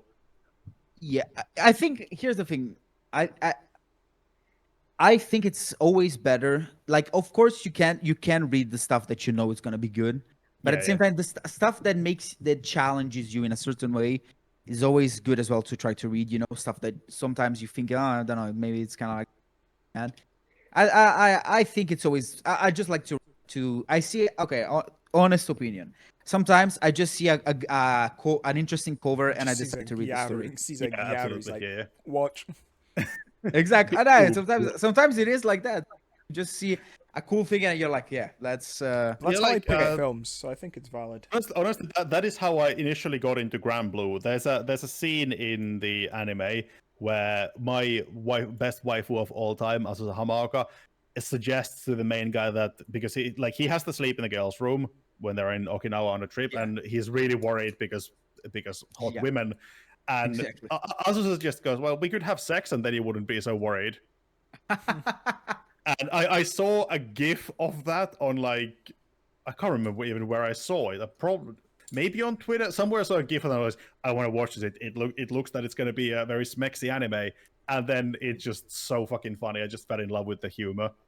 Exactly. And it's sort of similar with Golden Kamuy. I saw there's a guy who is like a murderer, but he's now like a really, really old man. Like he's a government. It's during the Boshin War. Like he was one of the imperial assassins. So it's like government endorsed assassination and murder. And it's like there's a scene of him where he's an old man and somebody comes to confront him from all the killing he did, and he just like this really frail old man, just like completely Alzheimer, just remembers the time when he was young sword master and just starts chopping people to bits. Oh boy! I saw a GIF of that and we're like, I want to watch this because it looks like cool action, and then I fell in love with everything else that's in Golden Kamuy. It's always like that. I think that's when you find the really good stuff, you know, because of course everyone can go on Google and be like, oh, top 20 mangas of yeah, obviously. Also, it's like I did eventually, like, I got the Tatsuki Fujimoto stuff with Fire Punch originally from that video I think Gigak did. Yeah, same. But I also feel like there's like I feel like I don't go out of my way looking for manga to read. It's usually like I see something that I think is interesting, and then I like start reading it and go like, oh. I think that's the same with anime, really. A good way to find stuff. Other than like obviously now I'm watching anime like seasonal stuff. Like what do I want to make a video about? But I've noticed that I tend to like the stuff more that I see something interesting, and because of that, I go and look for more of it. Yeah, because it's more curiosity driven, you know. Like you makes it fun to feel watching. I also feel like in that way, I end up watching and reading the kind of stuff that I'm really interested in, rather than like obviously I do like a lot of the anime I watch for YouTube as well. But at the same time, it's more like it's just generic entertainment rather than stuff I really enjoy. It's more for you, you know. There's a very, I feel like with my content, especially on YouTube, there's a very big distinction between the stuff that I've watched for myself versus the stuff I watched for YouTube. Yeah, but it's good, man. It's good. I think it's good to have that balance, you know, especially for the type of channel that you have. You always need to know what's happening now, but at the same time, you know, you can show the world, oh, there's this show that I found out that nobody's talking about. So let's my dream is to be in the kind of position where I can like only talk about the stuff I watch for myself. But obviously I need to have that audience first. Maybe with the new series I have planned, starting with the Big Three video, that might happen. I'm kind of hoping that series is going to do really well. If that's the video that's gonna catapult you into stardom, that's Oh, gonna be legendary. I have a whole plan because if once I'm gonna do the Big Three one, I'm gonna start going over like all of the old, more classic anime that I either haven't seen or haven't talked about. Stuff like Death Note, Full Metal Alchemist, Ava, all that shit. And I'm Eva. hopeful that series is gonna do so well. Jeez, I recommend just check Vampire D. Which one? Vampire Hunter Then- D. It's actually Yeah. based on novels. I don't know if they're light novels or Yeah. normal novels, but they're really, really good and really popular in Japan as well. Oh, I watched The a aesthetic 50 minutes is video very, essay on very them. cool, man. The aesthetic yeah. is very, This looks a lot like the very classic Castlevania. Castlevania aesthetic. Yeah, exactly. It's so cool. it's possible it might have been Do an you- inspiration, to be honest. Do you mean the anime or the manga for it? I've seen the anime. Ma- I anime. don't know if the manga. 'Cause it's originally based on a novel, so I wouldn't trust that the manga is. Yeah. Yeah. But I've seen clips of the anime, and the anime looks really cool. Art Oh, direction. it's is made by on- Madhouse. Ooh. Yeah, I need to check this out. But yeah, one thing I have now finally decided that I will have to watch is Death Note. Oh, actually, if you decide to watch that note, please let us know when you do, and let us know I will. the points that you are like. Like I want to see your reaction, certain Yeah. plot twists and stuff like that. It's I'll so good. take a potato chip and eat it. One Anime thing I has never do been kind so of wanna dramatic also talk before. about For real. is one anime I really want to talk about on my channel is Death Parade. Ooh, that parade sounded. Death Parade is so. I think it's the first anime I ever watched with B, and it is so good. Everybody, put your hands up, so All right, Yeah. boys. It's so good. Yeah, That's has been- that was definitely the longest episode. That Yeah, it has By been an far. amazing episode so far, but oh boy. Are we at 3 hours? No, but Are we on 3 hours or? no, we're at 2:55. Jesus. Ooh. May as well go for another 5 minutes. Come on. Bro, Yeah. I'm gonna I was hit me, bro. Oh I was my supposed gosh. to go really fast, and then we got stuck on Yeah. Drama Queen because it is so fucked up, and Nah, but- everything but- everything about Drama Queen is so wrong, but it causes a lot of But no, thoughts. it's my fault. I took way too long as well. Mine took like 50 minutes to do. Nah, but, Yeah, but you're- I think you're honestly, really guys, I think it's fun. cool when we do stuff like that. You know. Yeah. I think I can also- I get to know a little bit more about. Yeah, I also feel like with consumer, it's like you are more of the manga guy, so it makes sense that you have way more to say about manga. Exactly. I just never Yeah. shut up. I don't Manga, I like- think, is also just good for my lifestyle, bro. Like, it's just so easy to pick up and put down a manga. You Yeah. can just start, stop, pause. Yeah. Like, you don't need to be sat down and like committed to it. Exactly. I was reading some manga before one of my doctor's appointment, and I could just stop and just go in and just do my doctor's appointment and go and continue reading more manga. It's easier to than just pausing an anime constantly. Exactly. And I Exactly. feel they're also more diverse because, like, maybe there's less censorship because it doesn't have to be on TV. Like, half Yeah, of I the stuff feel we like- talked about today, could you actually imagine that on the TV? Especially No, it- anime like- stuff, bro. Also, I the don't whole imagine thing is this that it's so Yeah. much cheaper to get a manga published, and you can self-publish as well. Because True. with anime, it's like the budgets nowadays are fucking insane. I'm pretty sure there's one of, I think it might be a manhwa that's getting an anime adaptation relatively soon. That Oh. has like the highest frame rate of any anime ever. I feel like I heard. Oh, Solo consumer. leveling season 3, baby. Are we posting when we It's not posting so- it's that? not solo leveling, because No, that- no, episode, by the way. I'm kidding. I'm kidding. Bro, I've not even looked at it because I was away. I'll do it. I could probably get it edited today, maybe tomorrow. We'll see. Yeah. Tomorrow. or Okay then. Monday. So yeah, guys. Thank you so much for watching this episode of Generic Anime Podcast. If you enjoyed us talking about manga, please leave it in the comments in the section what manga you got you to read manga. Anyway, stick around for the next episode where it's going to be yet another guest episode. Ooh, If we can get a guest. yeah. Please, I wonder please, who it is. I know who it please, is. If you're watching this episode, please let me defend myself. Just 1 minute. Just one. If you enjoy I more of am- anime constantly cutting I am himself not out. a gooner, okay? I'm not. Well, you can't I know say that that- after the stuff you put on, bro. Yeah, but here's the thing. I'm gonna. As you can see, Discord is cutting him out because he knows he's speaking bullshit. yeah, this got is censoring anime. Yeah. All Yeah. right. All right. Sorry, I that's was it. quiet for a lot of it. I was coming down with a headache again, so yeah. I'm No sorry. worries, man. I'm sorry. Gotta love the heat. I'm sorry you guys had to hear me talk about whatever was my 3x3. To be honest, both Sorry about that. anime and Cheese's room looks like it's like a billion degrees outside. It looks like you're right next to the sun. Like your windows is like just Oh, pure yeah. white. I think it's like plus Exactly. 10 here.